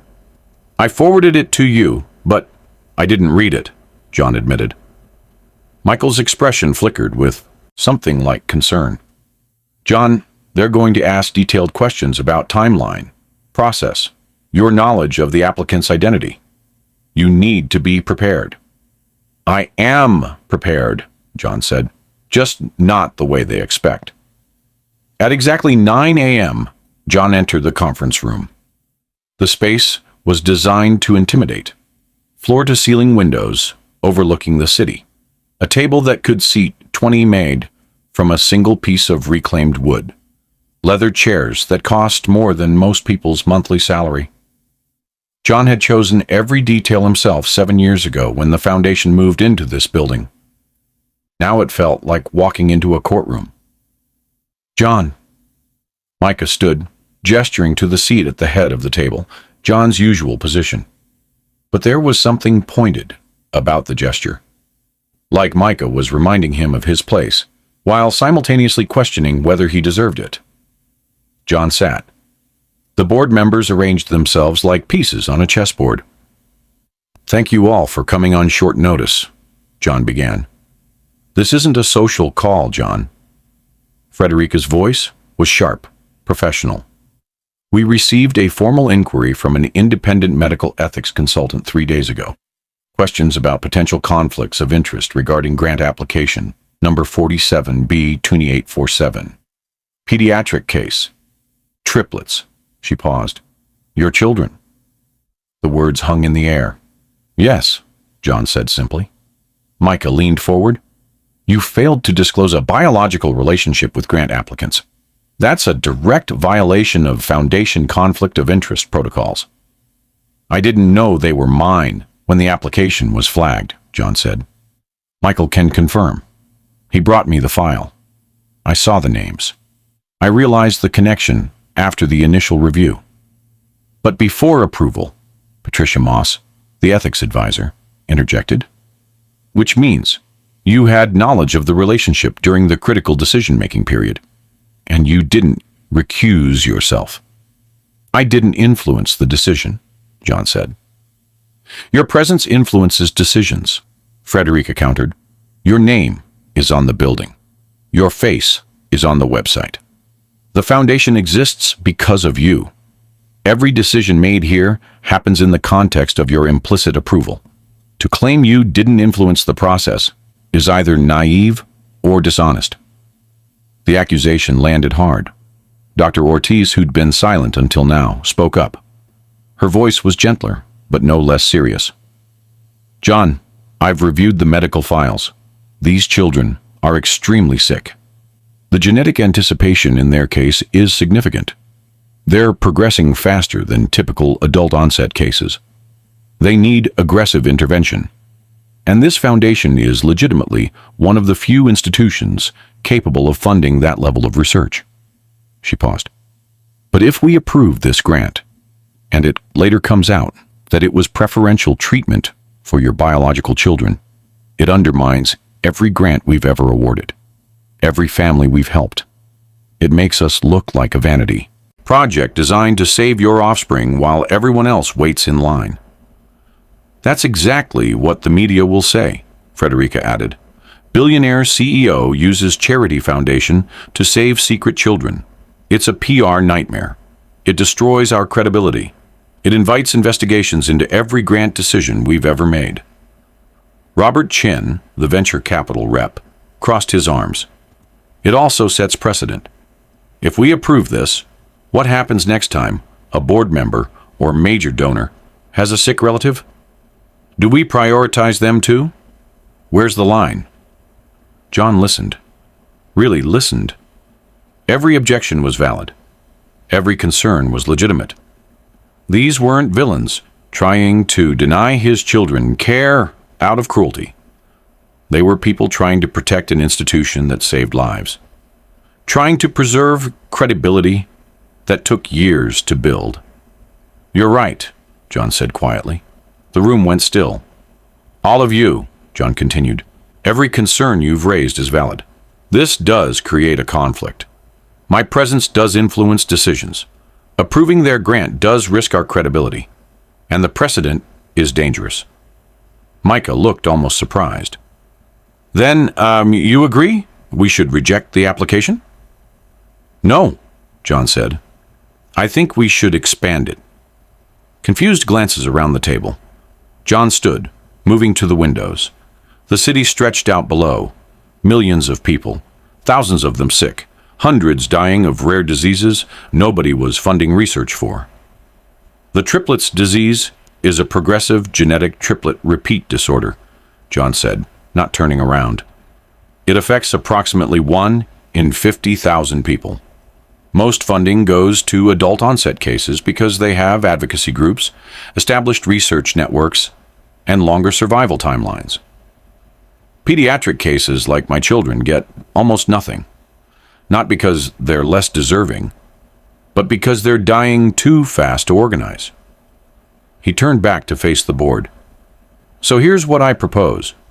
We don't just fund their treatment. We fund a full clinical trial, open enrollment. Every family dealing with this specific mutation, pediatric or adult onset. We make the research open source, no patents, no proprietary claims. We partner with 3 other research institutions to ensure the work is replicated and validated independently. We make this bigger than my family. We make it about changing how we fund research for rare pediatric diseases entirely. Silence. The cost? Micah asked carefully. $47 million over 3 years, John said. I've already run preliminary numbers with Dr. Ortiz's team. That's triple our normal grant ceiling, Robert said. I know. The Foundation's reserve can't cover that, Micah said. Not without compromising other programs. Then I'll fund it personally, John said. All $47 million. And when it works, when we develop treatments that save not just my children, but dozens of other families, the Foundation gets full credit. The Reed Life Foundation saved those lives. Not me, not my personal guilt. The institution you all helped build. Frederica was already shaking her head. If you personally fund it, it's still a conflict. It's still you using your wealth to save your children. Is it?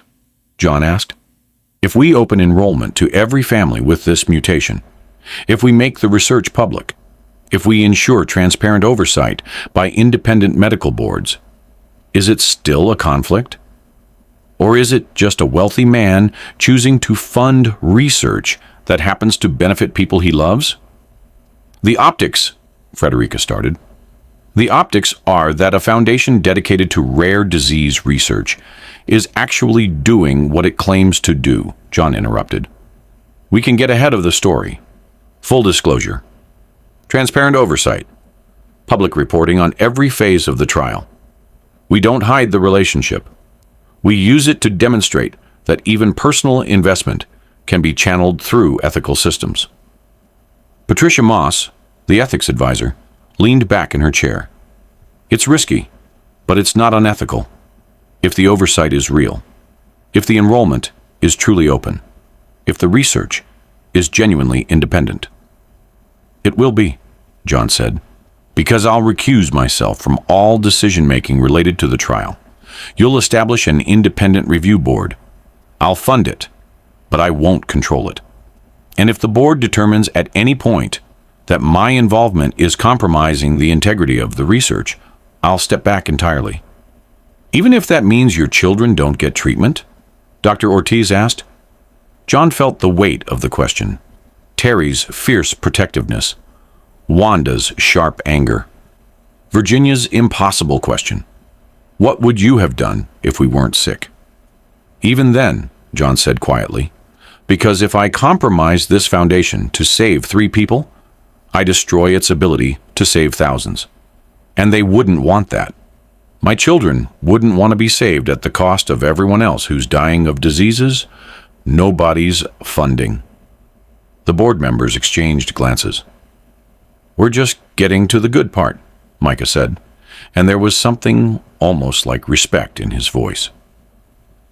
What happens if you fund this trial, and it fails?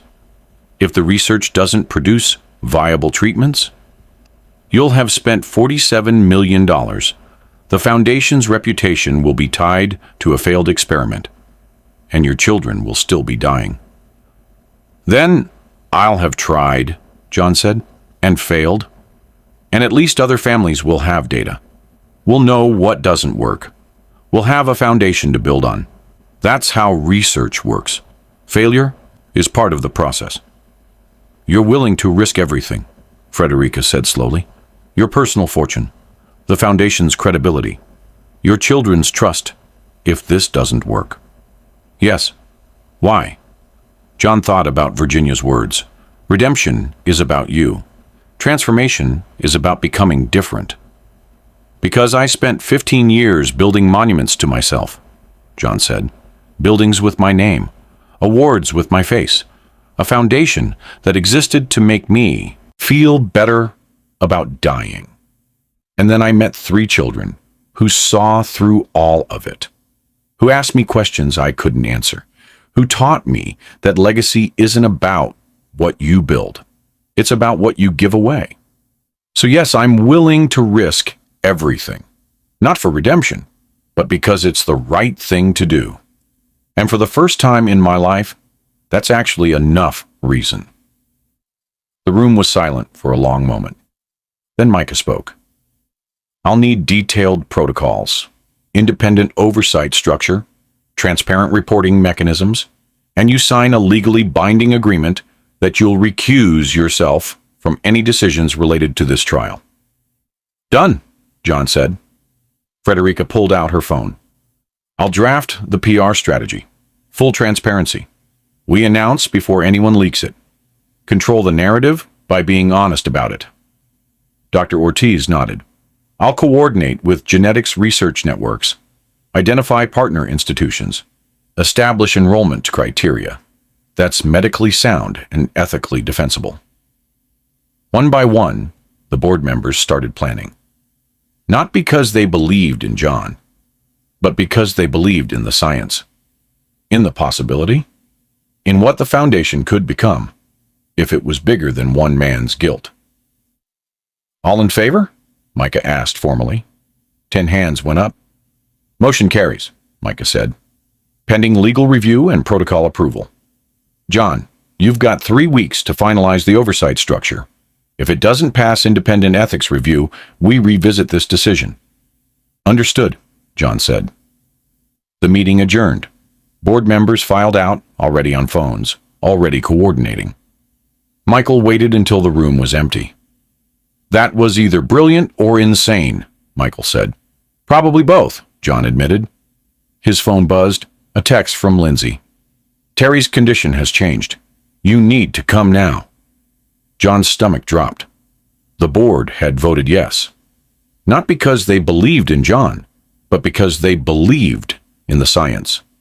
And for the first time in his life, that was enough. But approving the funding was the easy part. What came next would test whether John had actually changed, or just gotten better at performing redemption. Because Terry's condition was about to take a turn nobody saw coming. And everything John had just promised the board, the oversight, the independence, the ethical systems, was about to be tested against the one thing he couldn't control. The desperate need to save a daughter who was dying faster than anyone expected. John left the conference room at a run. The real test wasn't whether he could convince a board. It was whether he could keep his promises when keeping them might cost him everything. John broke every traffic law between the Foundation headquarters and Children's Memorial Hospital. His phone kept buzzing. Michael, Micah, Frederica. He ignored all of them. Terry's condition has changed. You need to come now. The text had arrived at 9:47 a.m., exactly 12 minutes after the board meeting ended. John had been in the elevator when his phone lit up. He'd driven straight there, still in his suit from the meeting, still carrying the folder of ethics protocols he'd promised to review. None of it mattered. He reached the hospital at 10:23 a.m., parked illegally, ran. The 6th floor was different than it had been during his visits, quieter, more tense. 2 nurses stood outside room 612, speaking in low voices. They stopped talking when John approached. Family?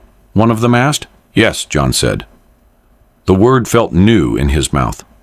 I'm her father. The nurse nodded and stepped aside. Inside, the room was crowded in a way that made John's chest tighten. Lindsay stood by Terry's bed, one hand on her daughter's forehead. Her other hand gripped the bed rail so hard her knuckles were white. Wanda sat in the corner, knees pulled to her chest, eyes red. Virginia stood by the window, perfectly still, staring at nothing. Terry was unconscious. Her skin had a grayish tint that looked wrong. Too many machines surrounded her, more than during John's previous visit. The monitors beeped in urgent, irregular patterns. An IV pump dispensed something John couldn't identify. The ventilator hissed softly. What happened? John asked. Lindsay didn't turn around. Seizure. 7:43 this morning. She collapsed in the bathroom. By the time the nurses got to her, she was unresponsive. They stabilized her, but her voice cracked. The fever won't break, and her neurological responses are deteriorating. John moved closer. Terry looked impossibly small in the hospital bed. Her hands, which had trembled during their first meeting, were perfectly still now. Too still. "The mutation is accelerating," Lindsay continued, her voice barely above a whisper. "Faster than any progression model predicted. The genetic anticipation, the way the disease worsens each generation, it's not following normal timelines. She's declining at a rate we'd expect over months, not days." "What does that mean?" John asked, though he already knew.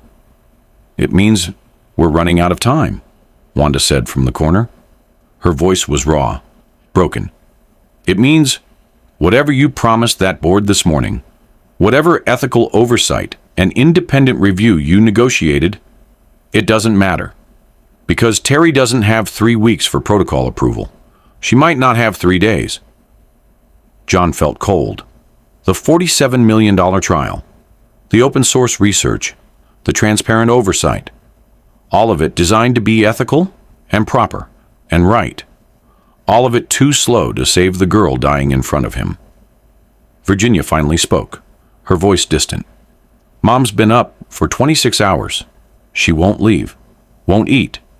Just stands there like if she stops touching Terry, Terry will disappear." John looked at Lindsay, really looked. Her scrubs were wrinkled. Her hair had come loose from its ponytail. Her hands were shaking. Not from fear. From exhaustion so profound it had become physical. "This is what I lived with alone for 15 years, Lindsay said, still not turning around. "Nights like this, emergencies nobody else understood. Watching them deteriorate and pretending I wasn't terrified because they needed me to be strong. 15 years, John, and you weren't there for any of it."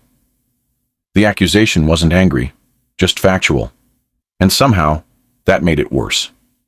A doctor entered, young, efficient, carrying a tablet. Dr. Sarah Chen, according to her badge. "Ms. Martinez," she said gently, "we need to talk about treatment options." "What options?" Lindsay asked. "The experimental protocol we've been discussing. The one that requires genetic modification of her existing cells. It's risky, 40% chance of severe adverse reactions. But at this point, it's the only intervention that might stabilize her progression." "How fast can you start?" Lindsay asked. Dr. Chen hesitated.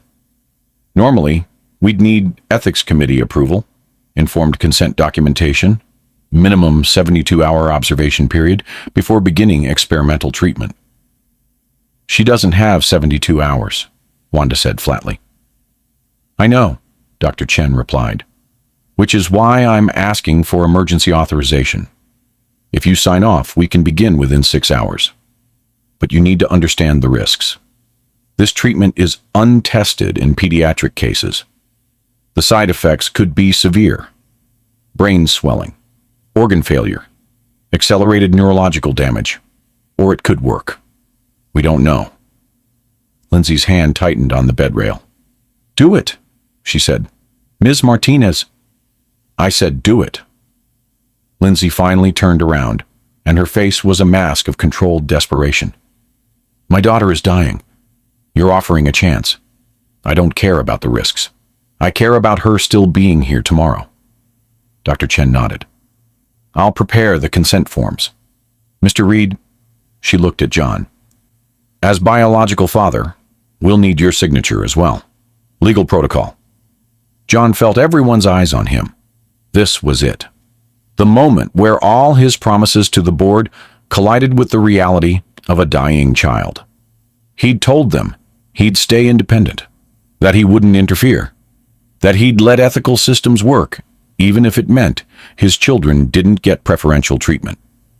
But standing in this room, watching Terry's chest rise and fall with mechanical assistance, those promises felt abstract, theoretical. "This isn't about your money," Wanda said suddenly, reading his hesitation. "This isn't about your influence or your foundation or your board. This is about showing up, about being here when it's hard, when there's nothing you can fix, when all you can do is stay." John looked at her. I'm not trying to fix it. Aren't you? Wanda challenged.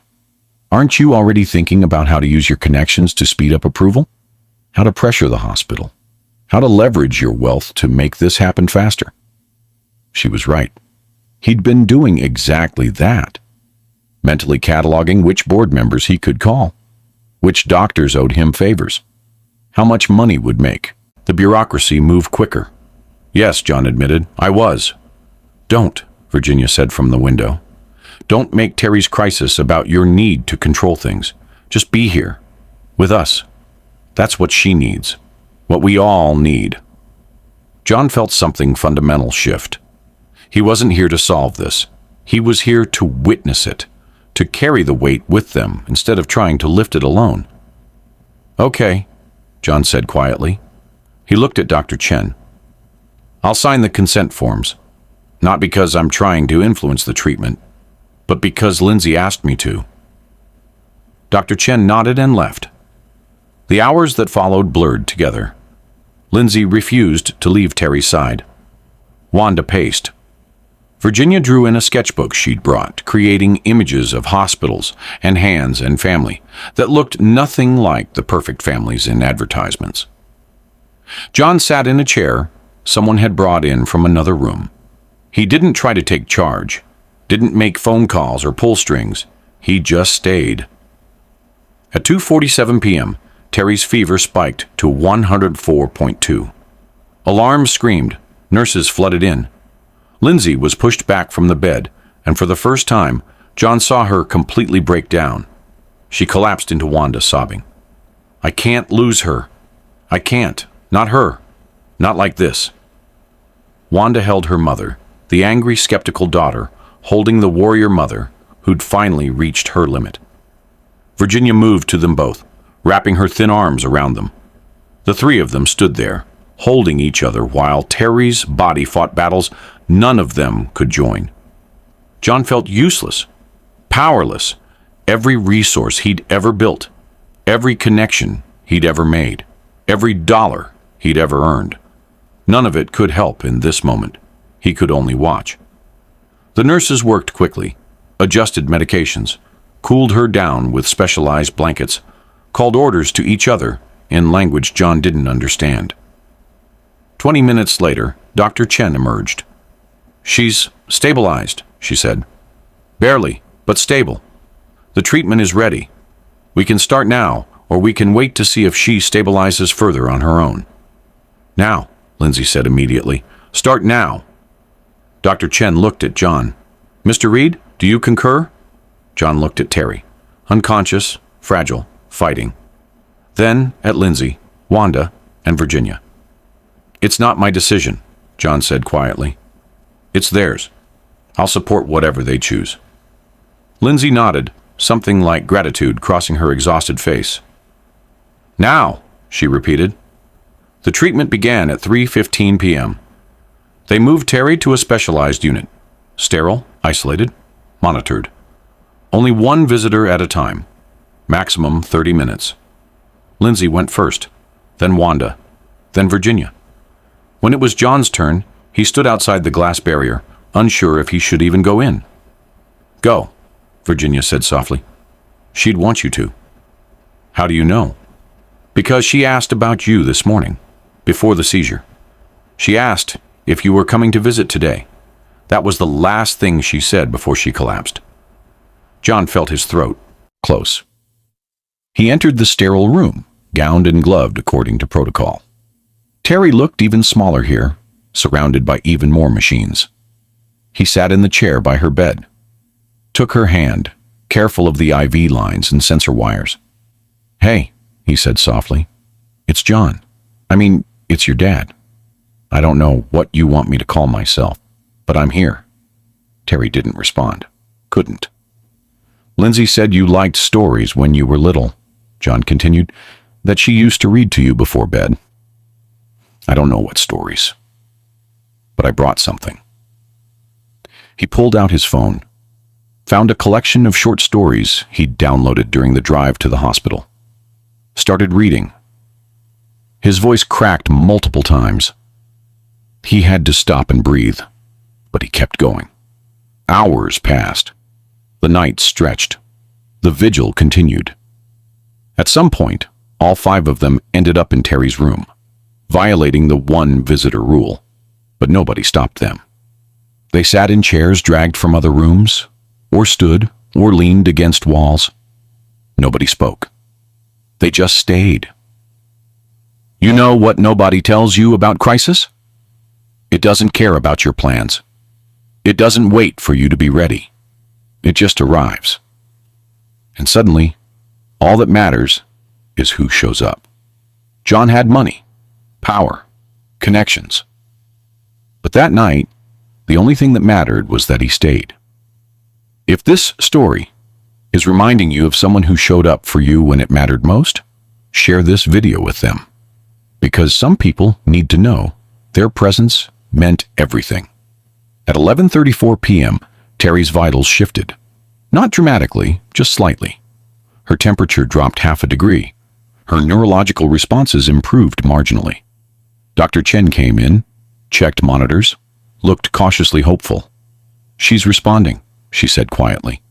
Not out of danger, but responding. The treatment is working. So far. Lindsay cried again. Different tears this time. Relief mixed with exhaustion, mixed with the terror that this could still go wrong. Dawn came slowly. John watched the sun rise through the hospital windows, painting the sterile room in shades of gold and pink. He was still holding Terry's hand. He'd been holding it for 8 hours. His back hurt. His legs were numb.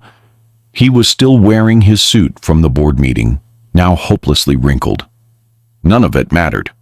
At 6:47 a.m., Terry's eyes opened. Just barely. Just a flutter. But open. "Mom," she whispered, a voice barely audible. Lindsay was there instantly. "I'm here, baby. I'm right here." Terry's eyes moved, unfocused, searching. They landed on John. "You stayed," she said.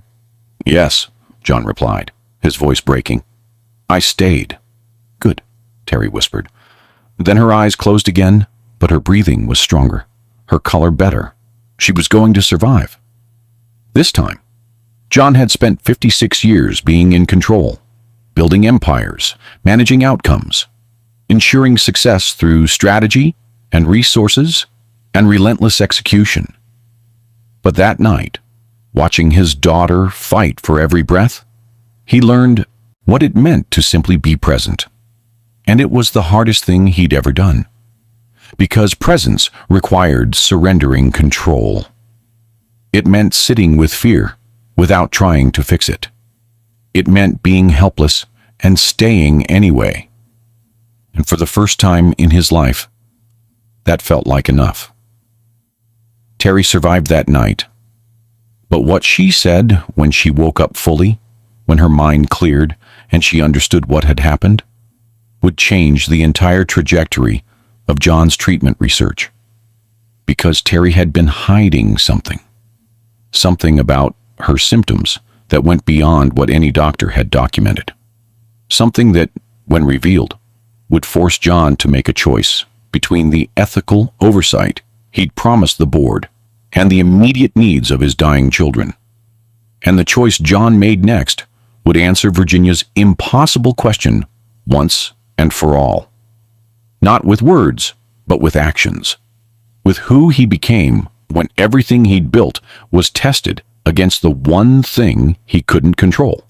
Love that demanded he show up without any guarantee of redemption. 6 months changed everything and nothing.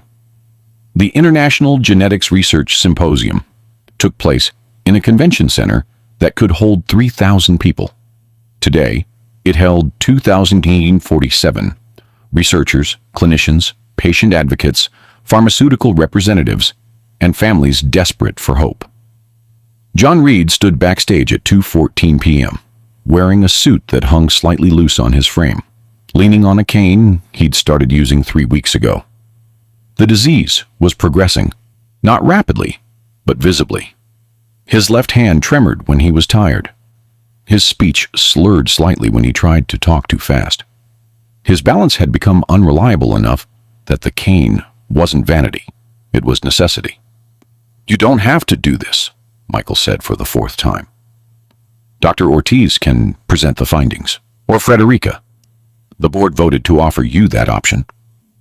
"I know," John said. "Your speech is slurred, John. People will notice." "Good," John replied. "Let them see what this disease looks like. Let them understand why the research matters."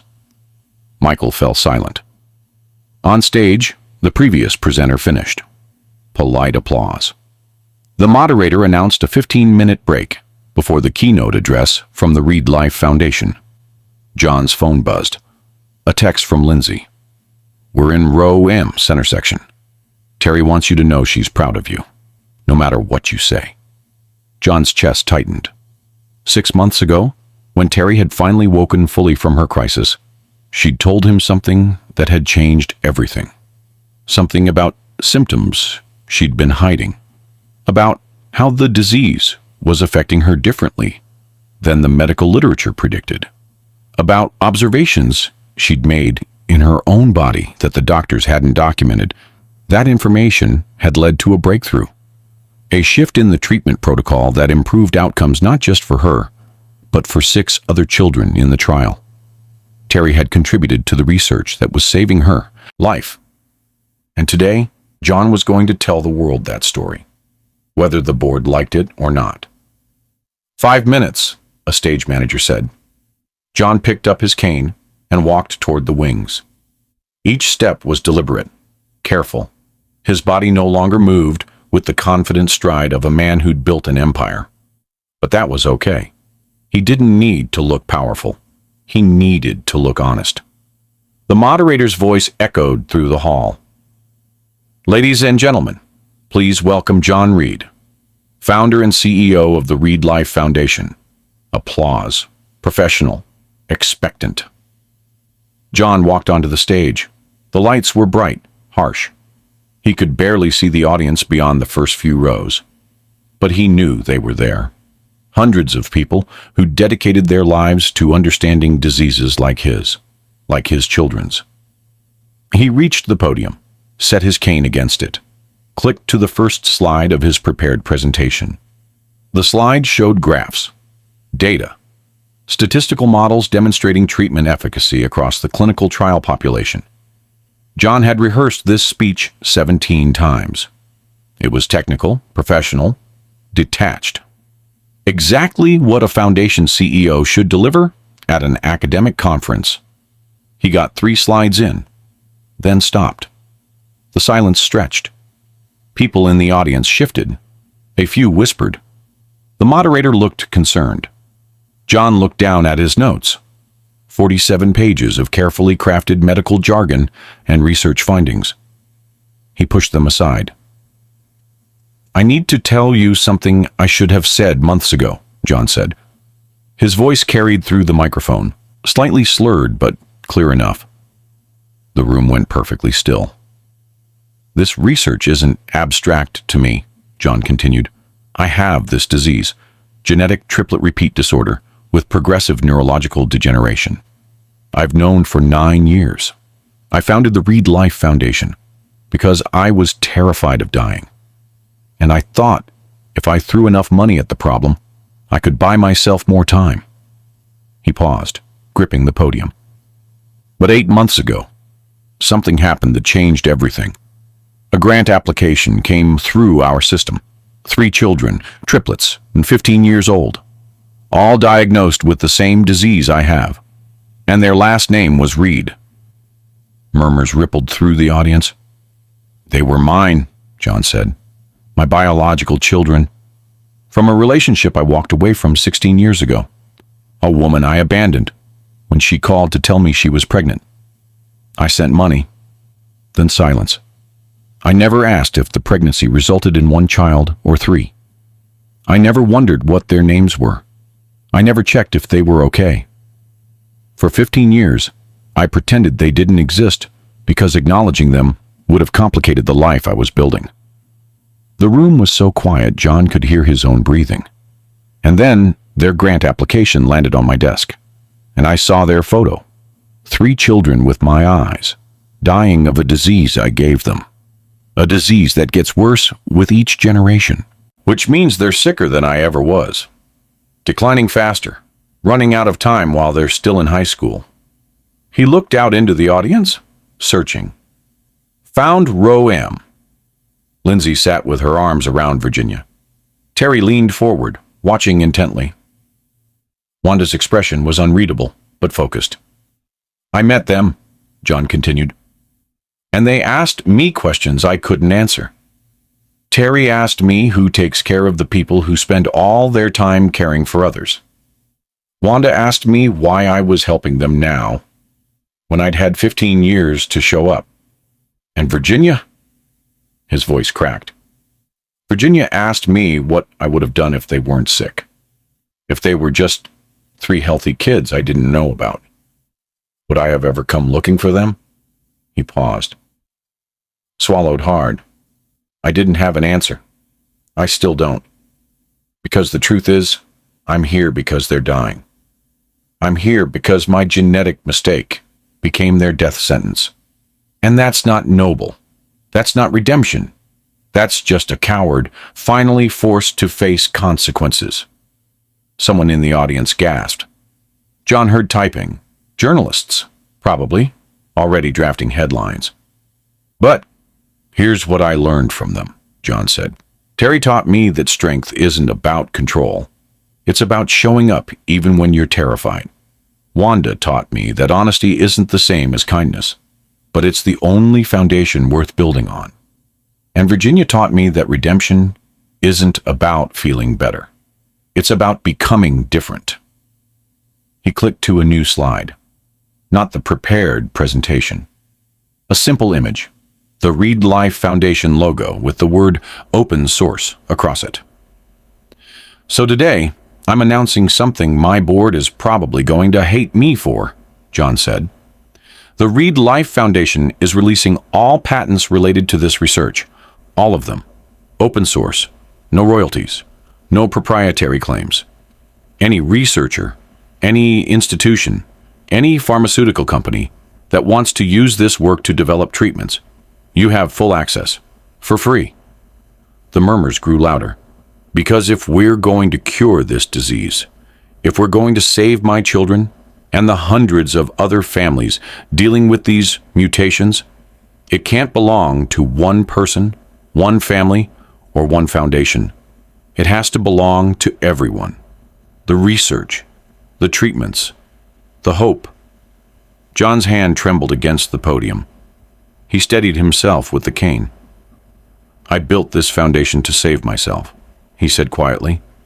But it took meeting my children to understand what saving actually means. It means giving away everything you've hoarded.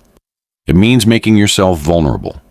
It means admitting that the monuments you built, the buildings with your name, the awards, the press releases, none of it matters if you're too afraid to love the people right in front of you. He looked directly at Terry, Wanda, and Virginia. I failed you for 15 years, he said. I can't undo that. I can't buy back that time. But I can do this.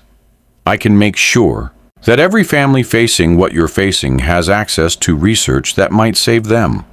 I can turn my guilt into something useful. I can become different. The room was silent. Then slowly, someone started clapping. One person, then another, then a section, then the whole room. The applause built, not polite conference applause, but something deeper, louder. People stood. Researchers who'd spent careers protecting intellectual property. Patient advocates who'd fought for years to access treatments locked behind paywalls. Families who understood exactly what John was giving away. But John wasn't looking at them. He was looking at row M. Lindsay was crying. Terry was smiling. Genuinely smiling. Not the careful, guarded expression she usually wore. Wanda had her hand over her mouth, eyes wide. And Virginia, quiet, watchful Virginia, was nodding slowly. Like John had finally answered a question she'd stopped asking out loud. For the first time, they were smiling at him. Not at what he'd built or what he'd promised, at who he was choosing to become. John finished the presentation, answered questions, some hostile, some grateful, some confused. Explained the oversight mechanisms, the independent review boards, the transparent reporting structures. When it was over, he made his way off stage, leaning heavily on his cane.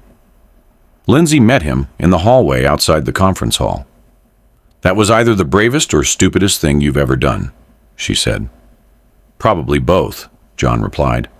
"The board is going to explode." "I know. The media is going to tear you apart. Billionaire admits to abandoning sick children. That's tomorrow's headline." "I know." Lindsay studied him. "You did it anyway." "I did it anyway."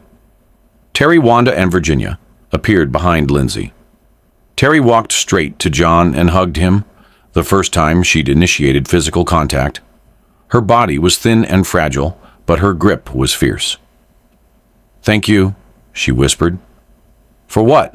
John asked. "For telling the truth. Even when it made you look bad. Even when it cost you something."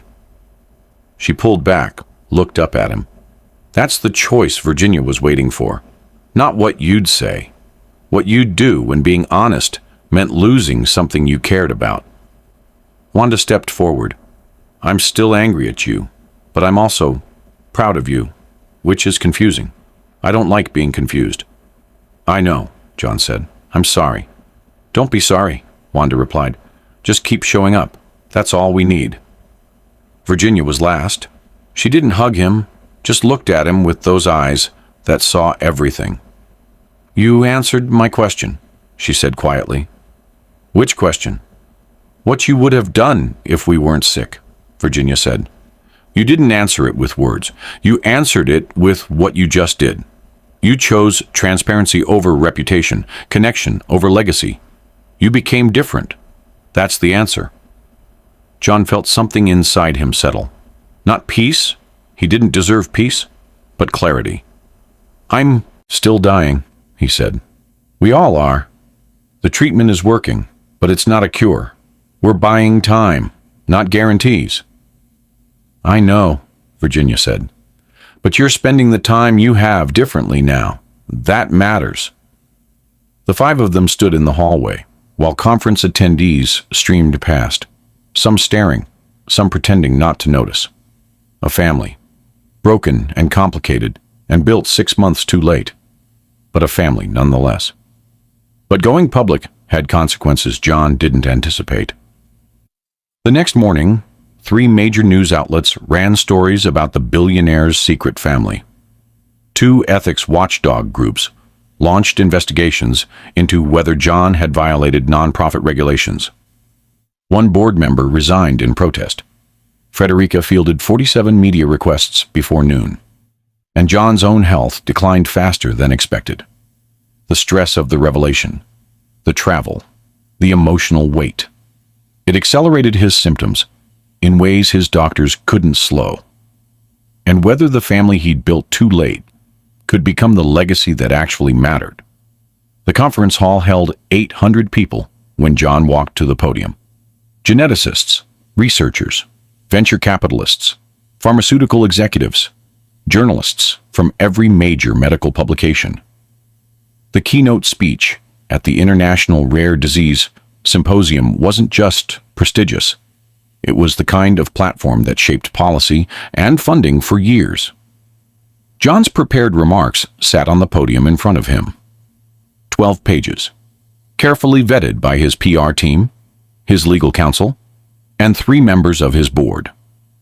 A speech about innovation, about the intersection of venture philanthropy and medical research, about how Reed Life Foundation was pioneering new models for rare disease funding. He looked out at the audience, saw Dr. Ortiz in the 3rd row, arms crossed, saw Micah Chen near the back, phone already out, ready to live tweet the highlights, saw journalists with recorders ready, and in the very last row, partially obscured by a pillar, he saw Lindsay, Terry, Wanda, Virginia. They'd come. even though he hadn't asked them to. Even though the conference was overwhelming and exhausting, and Terry had been discharged from the hospital only 5 days ago. They'd come to watch him perform. John looked down at his prepared speech. Then he closed the folder. "I'm not going to give you the speech I prepared," he said into the microphone. The room went still. "Instead, I'm going to tell you the truth about why Read Life Foundation exists." Dr. Ortiz leaned forward. Micah's phone stopped mid-type. 9 years ago, I was diagnosed with a progressive genetic disorder," John continued. His voice was steady, but his left hand, resting on the podium, tremored visibly. "I built this foundation because I was terrified of dying. I told everyone it was about philanthropy, about giving back, about using my wealth to help others. But really, it was about buying myself time, funding research that might save me." Someone in the audience coughed. Otherwise, silence. 3 years ago, I discovered I had 3 children I'd never met," John said. 15-year-old triplets, all diagnosed with the same disease I have, all dying faster than I am because genetic anticipation makes it worse with each generation. They applied to my foundation for help. Their grant was approved before anyone realized I was their biological father. The silence shattered. Whispers rippled through the audience like a wave.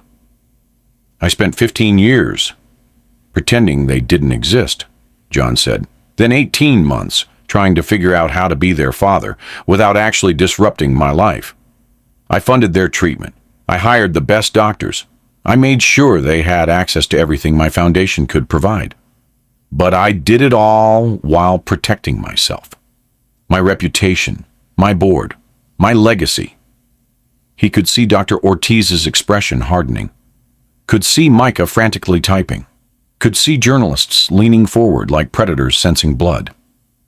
"6 months ago, one of my daughters nearly died," John said. His voice cracked slightly. "Seizures, respiratory failure, brain swelling. The only treatment option was experimental, something we'd been developing at Read Life but hadn't fully tested. The kind of high-risk intervention that could save her or kill her faster." He paused, took a breath.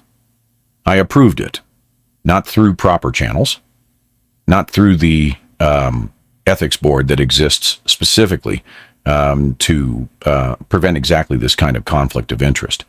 I used my position to bypass protocol because she was my daughter, and she was dying, and I couldn't let her go without trying everything." The whispers grew louder. "It worked," John said. "She survived. The treatment stabilized her, and 3 months later, we've used it successfully on 6 other patients. The data is promising, revolutionary even, but it started with me using my power to prioritize my child's life over proper research protocol." Dr. Ortiz stood up, started walking toward the exit. "And that," John continued, "is the fundamental problem with how we fund rare disease research in this country. The people with money get access. The people with connections get priority. The people who can afford to build foundations and sit on boards and leverage relationships, they get treatments years before anyone else.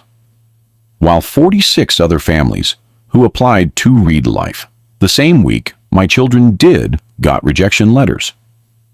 He could see security guards moving toward the stage, could see his PR director near the side entrance, face pale, phone pressed to her ear.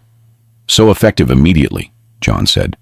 "Read Life Foundation is releasing all patents on the neurological stabilization protocol. Open source, free. Any researcher, any institution, any family can access it. No licensing fees, no proprietary control, no barriers." The room erupted. Journalists shouting questions, board members standing, cameras flashing. "Additionally," John said, voice rising over the chaos, "I'm stepping down as primary decision maker for grant approvals. Leadership of Read Life's research priorities will transfer to a patient advisory council. People who've actually lived with these diseases, who understand what families need, who won't prioritize their own survival over everyone else's. Micah was sprinting toward the stage now, along with two board members John didn't recognize. "My children taught me something," John said, speaking faster now, knowing his time was running out. "They taught me that presence matters more than power, that showing up imperfectly is better than hiding perfectly. That transformation isn't about redemption. It's about refusing to let your worst choices write the ending." Security reached the podium. "Thank you for your time," John said. Then he stepped away from the microphone. The room exploded into chaos. 3 hours later, John sat in a hotel conference room with his legal team, his PR director, and 4 very angry board members. "You've destroyed us," Micah said. His voice was cold, controlled fury. 17 years of reputation building, gone in one speech. "The patents alone are worth $80 million, Frederica added. "You just gave them away, without board approval, without legal consultation, without even telling us." "The SEC will investigate," Dr. Ortiz said flatly. "Ethics boards will audit every grant we've ever approved. Shareholders will sue. Partners will pull funding. You've compromised everything we built." John sat quietly, hands folded on the table. His tremor was worse. Stress always made it worse, but he didn't hide it. "I know," he said simply. "You know?" Frederica's voice rose. "You destroyed a foundation that saves lives, and you just say, 'I know.'" "The foundation will survive," John said. "It has to, because the research is real, the treatments work. And now they'll reach people who actually need them, instead of just people who can afford to wait for patent approvals and licensing agreements." "You're done," Micah said. "Effective immediately. The board is removing you from all decision-making capacity. You'll retain a symbolic advisory role if you're lucky, but you have no operational authority. None." "I understand," John said. "Do you?" Dr. Ortiz leaned forward. "Because you've just ensured that no one in this field will ever trust you again. Your name is toxic now. Read Life might recover, but you won't." John looked at each of them. These people he'd worked with for years, who'd built something genuinely important alongside him. "I'm okay with that," he said quietly. And he was. The media response was immediate and brutal. Headlines within 24 hours. Read Life founder admits to ethics violations in emotional conference speech. Billionaire CEO steps down amid nepotism scandal. Medical Research Foundation in chaos after leader's confession. But also, open source protocol could save thousands. Expert analysis. Patient advocates praise. Leadership transition at Read Life Foundation. When breaking the rules saves lives, the John Reed dilemma. The foundation survived, barely. 5 board members resigned. 3 major funding partners pulled out. But patient advocacy groups rallied. Smaller donors increased contributions. And the open source protocol was downloaded by 127 research institutions in the first week alone. John's reputation was destroyed. His legacy was secured. And for the first time in his adult life, he understood the difference. 1 year after the conference, John Reed was dying in a house that wasn't his. Lindsay's home was small, a 3-bedroom in a neighborhood where kids still played street hockey and neighbors knew each other's names. The living room had a worn couch, bookshelves crammed with medical texts and young adult novels, and a bay window that let in afternoon light that turned everything golden. It was nothing like John's penthouse. Nothing like the glass and steel monuments he'd spent decades building. It was perfect. John lay in a hospital bed someone had set up near the window. Hospice care, the doctors called it. Palliative. Comfort measures. All the gentle euphemisms for "there's nothing more we can do." His disease had progressed faster than anyone predicted. The stress of the conference, the media firestorm, the investigations. His body had responded to the emotional toll with accelerated neurological decline. His left side was mostly paralyzed now. His speech came in fragments. Some days he couldn't remember simple words. But he was here, in Lindsay's living room, surrounded by the family he'd found too late. Terry arrived first, like she did most afternoons, after her physical therapy sessions. She was walking better now. The experimental treatment, the one that had nearly killed her 18 months ago, had stabilized her progression, not cured her. The disease was still there, still advancing, but slower, manageable. She'd gained weight. Her tremors had decreased. Her doctors used words like cautiously optimistic, an unprecedented response. "Hey," she said, settling into the chair next to John's bed. She held a book, a collection of poetry she'd been reading to him for the past week. "Where do we leave off?" John tried to answer. His mouth shaped words his voice couldn't quite form. "Page 47, Lindsay said from the kitchen, where she was preparing medications. The one about inheritance. Terry opened the book and started reading. Her voice was steady, clear, nothing like the fragile girl John had met in that hospital room 18 months ago. John closed his eyes and listened. Not to the words. His brain couldn't hold on to them anymore. But to the sound of her voice. The fact that she was here. That she'd chosen to spend her afternoon reading poetry to a dying man who'd abandoned her before she was born. Wanda arrived an hour later, carrying her laptop and a portable speaker. "Okay," she announced. "I made you a playlist. It's mostly terrible music from the 90s that Mom says you used to like, but there's also some stuff I like, because you need culture." She set up the speaker. Music filled the room. Some song John vaguely recognized from when he was 26 and stupid, and thought success meant never needing anyone. Wanda sat on the floor near his bed, laptop open, working on an essay for her college applications. "I'm writing about systemic barriers to rare disease research," she said, not looking up, "and how patient advocacy can force institutional change. You're in it. Don't worry. I made you sound less terrible than you were." John made a sound that might have been a laugh. "I'm also applying to be on the Foundation's Patient Advisory Board," Wanda continued. "Lindsay says I'm too young. I say I'm too qualified to ignore. We're arguing about it. It's great." She glanced at him, and for a moment, her sharp edges softened. "You'd vote for me, right?" John managed a small nod. "That's what I thought," Wanda said, satisfied, and went back to typing.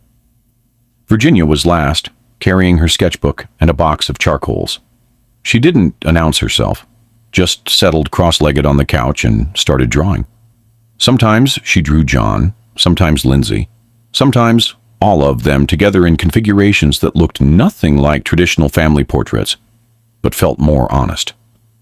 "I'm submitting my portfolio to art schools," Virginia said quietly, her hand moving across the page. "I'm writing my essay about inherited things. Not just diseases, but ways of seeing, ways of being, how we carry pieces of the people who made us, even when they weren't there." She looked up, met John's eyes. "You're in that too. The man who wasn't there but left pieces anyway. Gray-green eyes. Stubborn. Need to fix things. Fear of being ordinary." John wanted to tell her she was wrong, that she'd inherited nothing from him but genetic betrayal. But his words wouldn't come. Virginia smiled slightly, like she'd heard him anyway. "It's okay. I'm making peace with the complicated parts. That's what the essay's about." The afternoon faded into evening. Lindsay moved between the kitchen and the living room, dispensing medications, adjusting John's position, making sure everyone ate something. She looked tired. She always looked tired now, caring for 4 people with the same disease in various stages. But peaceful. like she'd finally stopped carrying everything alone. At some point, Michael arrived with documents. "The will," he said quietly to Lindsay. "John wanted you to review it. Make sure everything's in order." Lindsay took the folder, read for several minutes, then looked at John with an expression he couldn't quite read. "You're sure about this?" she asked. John nodded as much as his limited movement allowed. "Okay," Lindsay said. She turned to the children. "Your father updated his will 6 months ago, after the conference. He wanted me to tell you about it before—" She stopped, composed herself. "Before it's too late for questions." Terry, Wanda, and Virginia looked up, attentive. "The Reed Life Foundation continues," Lindsay said, "fully funded. But leadership doesn't stay with the board. It transfers to a patient advisory council. People who've lived with these diseases, who understand what families need. I'll chair it, if I want to. John's already spoken to the board." "They agreed?" Wanda asked, surprised. "After 6 months of fighting," Lindsay said. "But yes, they agreed." "And his money?" Terry asked quietly. "Equal trusts for each of you," Lindsay said. "Structured to fund your education, medical care, and whatever futures you build. It's significant. Enough that you'll never have to worry about affording treatment." John watched their faces, waiting for the moment when they realized what money could buy them. Waiting for gratitude or relief, or the complicated emotions that came with inheriting wealth from a man who'd failed them. But Virginia's response was different than he expected. "That's nice," she said simply. "But it's not the important part, is it?" Lindsay smiled. "No, the important part is in here." She pulled out a separate envelope. "Letters, one for each of you. For birthdays, John won't be here for. Graduations, weddings if you want them. First jobs, hard days. He's been writing them for months, while he still could." The room went very quiet. "He wanted me to read one now," Lindsay continued. "While he can still hear it. While you're all here. Is that okay?" 3 nods. Lindsay opened the envelope, marked Terry, age 18. Cleared her throat. Read aloud. "Terry, you taught me that strength isn't about control. It's about showing up, even when you're afraid. You showed up for your sisters every day of your life. You showed up for your mom when she was exhausted. You even showed up for me, a stranger who should have been your father, but was just a man learning how to be present. I hope when you turn 18, you're celebrating. I hope the treatment worked. I hope you're healthy and fierce, and planning a future I won't get to see. But if you're struggling, if the disease came back, if you're scared, if you're tired, I want you to know, showing up for yourself counts too. You don't have to be strong all the time. You don't have to mother everyone. You're allowed to need help. You're allowed to rest. And wherever I am, I'm proud of you, for everything you became, despite everything I failed to be." Terry was crying, silent tears that she didn't bother to wipe away. Lindsay continued with Wanda's letter. "Wanda, you taught me that honesty isn't the same as kindness, but it's the only foundation worth building on. You never let me hide from what I'd done. You never let me perform redemption without earning it. You made me tell the truth even when it hurt. I hope when you read this, you're still fighting. Still asking hard questions. Still refusing to let people off the hook. The world needs people like you, people who won't accept comfortable lies. But I also hope you've learned to be gentle with yourself. That being honest doesn't mean being hard. That you can demand truth and still offer grace. You gave me both. I'm grateful for that, even when it destroyed me." Wanda laughed through her tears. "You're still kind of terrible at apologies." "One more," Lindsay said, opening Virginia's letter. "Virginia, you asked me what I would have done if you weren't sick. I've thought about that question every day since you asked it, and the only answer I have is this. I hope I would have been brave enough to find you anyway. I hope that somewhere in my 15 years of cowardice, I would have wondered, would have searched, would have overcome my fear of complication and discovered 3 incredible people I didn't deserve to know. But I'll never know. And that's something I have to carry. What I do know is this. Meeting you changed me. Not because you were sick, but because you saw me, really saw me. The parts I tried to hide, the failures I wouldn't admit. You didn't let me become the version of myself I wanted to perform. You made me become real. And being real is terrifying and painful, and the only thing that actually matters. Thank you for that gift. I'm sorry it took me so long to accept it. Virginia set down her charcoal, walked to John's bedside, took his hand, the one that still had some feeling. You found us, she said quietly. Maybe not the way we wanted, maybe not fast enough, but you found us. That counts. The sun had set. The living room was lit by lamps that cast warm, comfortable shadows. All 5 of them were there. John, Lindsay, Terry, Wanda, Virginia. In a small house, in a normal neighborhood, being a family in the only way they knew how. I'm sorry, John managed to say. The words came out slurred, barely audible, but clear enough. Sorry, waited so long? Lindsay moved to his other side. But you came. Terry squeezed his hand. You stayed. Wanda rested her head against the edge of his bed. You told the truth. Virginia looked at him with those eyes that saw everything. You're here. And in that moment, in that small, imperfect, too late moment, John understood what legacy actually meant. Not buildings, not foundations, not patents or press releases or monuments with his name carved in bronze. Just this, being present, being seen, being loved, despite being undeserving. Stories like this don't have perfect endings. They have real ones. John didn't get absolution. He got presence. He got connection. He got to be a father for 1 year out of the 16 he could have had.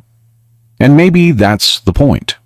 It's never too late to choose differently, even if you can't undo what came before. If this story moved you, if it made you think about the people you need to reach out to, or the amends you've been putting off, do me a favor and subscribe. Because every week, we tell stories about the moments that change us. The ones where we finally choose connection over fear. And I think you're the kind of person who understands why that matters. John Reed died 3 weeks later, on a Wednesday afternoon, when the house smelled like the cookies Lindsay was baking, and music was playing softly in the background. He died surrounded by the family he'd spent 15 years running from, and 18 months learning to love. His foundation continued to save lives. His open-source research led to treatments that helped 47 families in the first year alone. His transparency about conflicts of interest changed how medical philanthropy approached ethical oversight.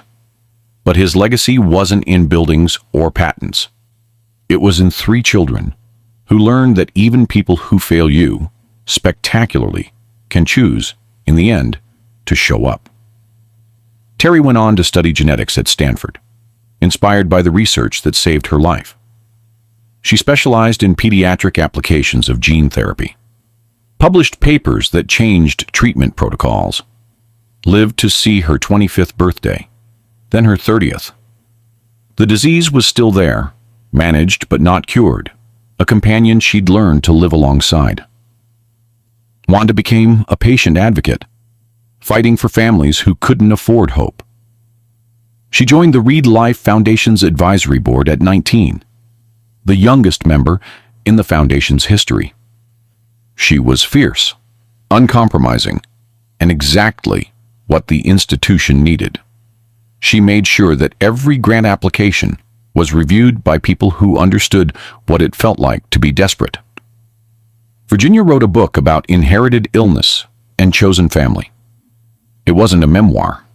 She called it creative nonfiction. Stories that felt true, even when the details were invented. The book sold modestly, won a small literary award, and meant everything to the people who found it. She still drew, still saw things other people missed, still asked impossible questions. Lindsay continued running the Foundation's Patient Advisory Board.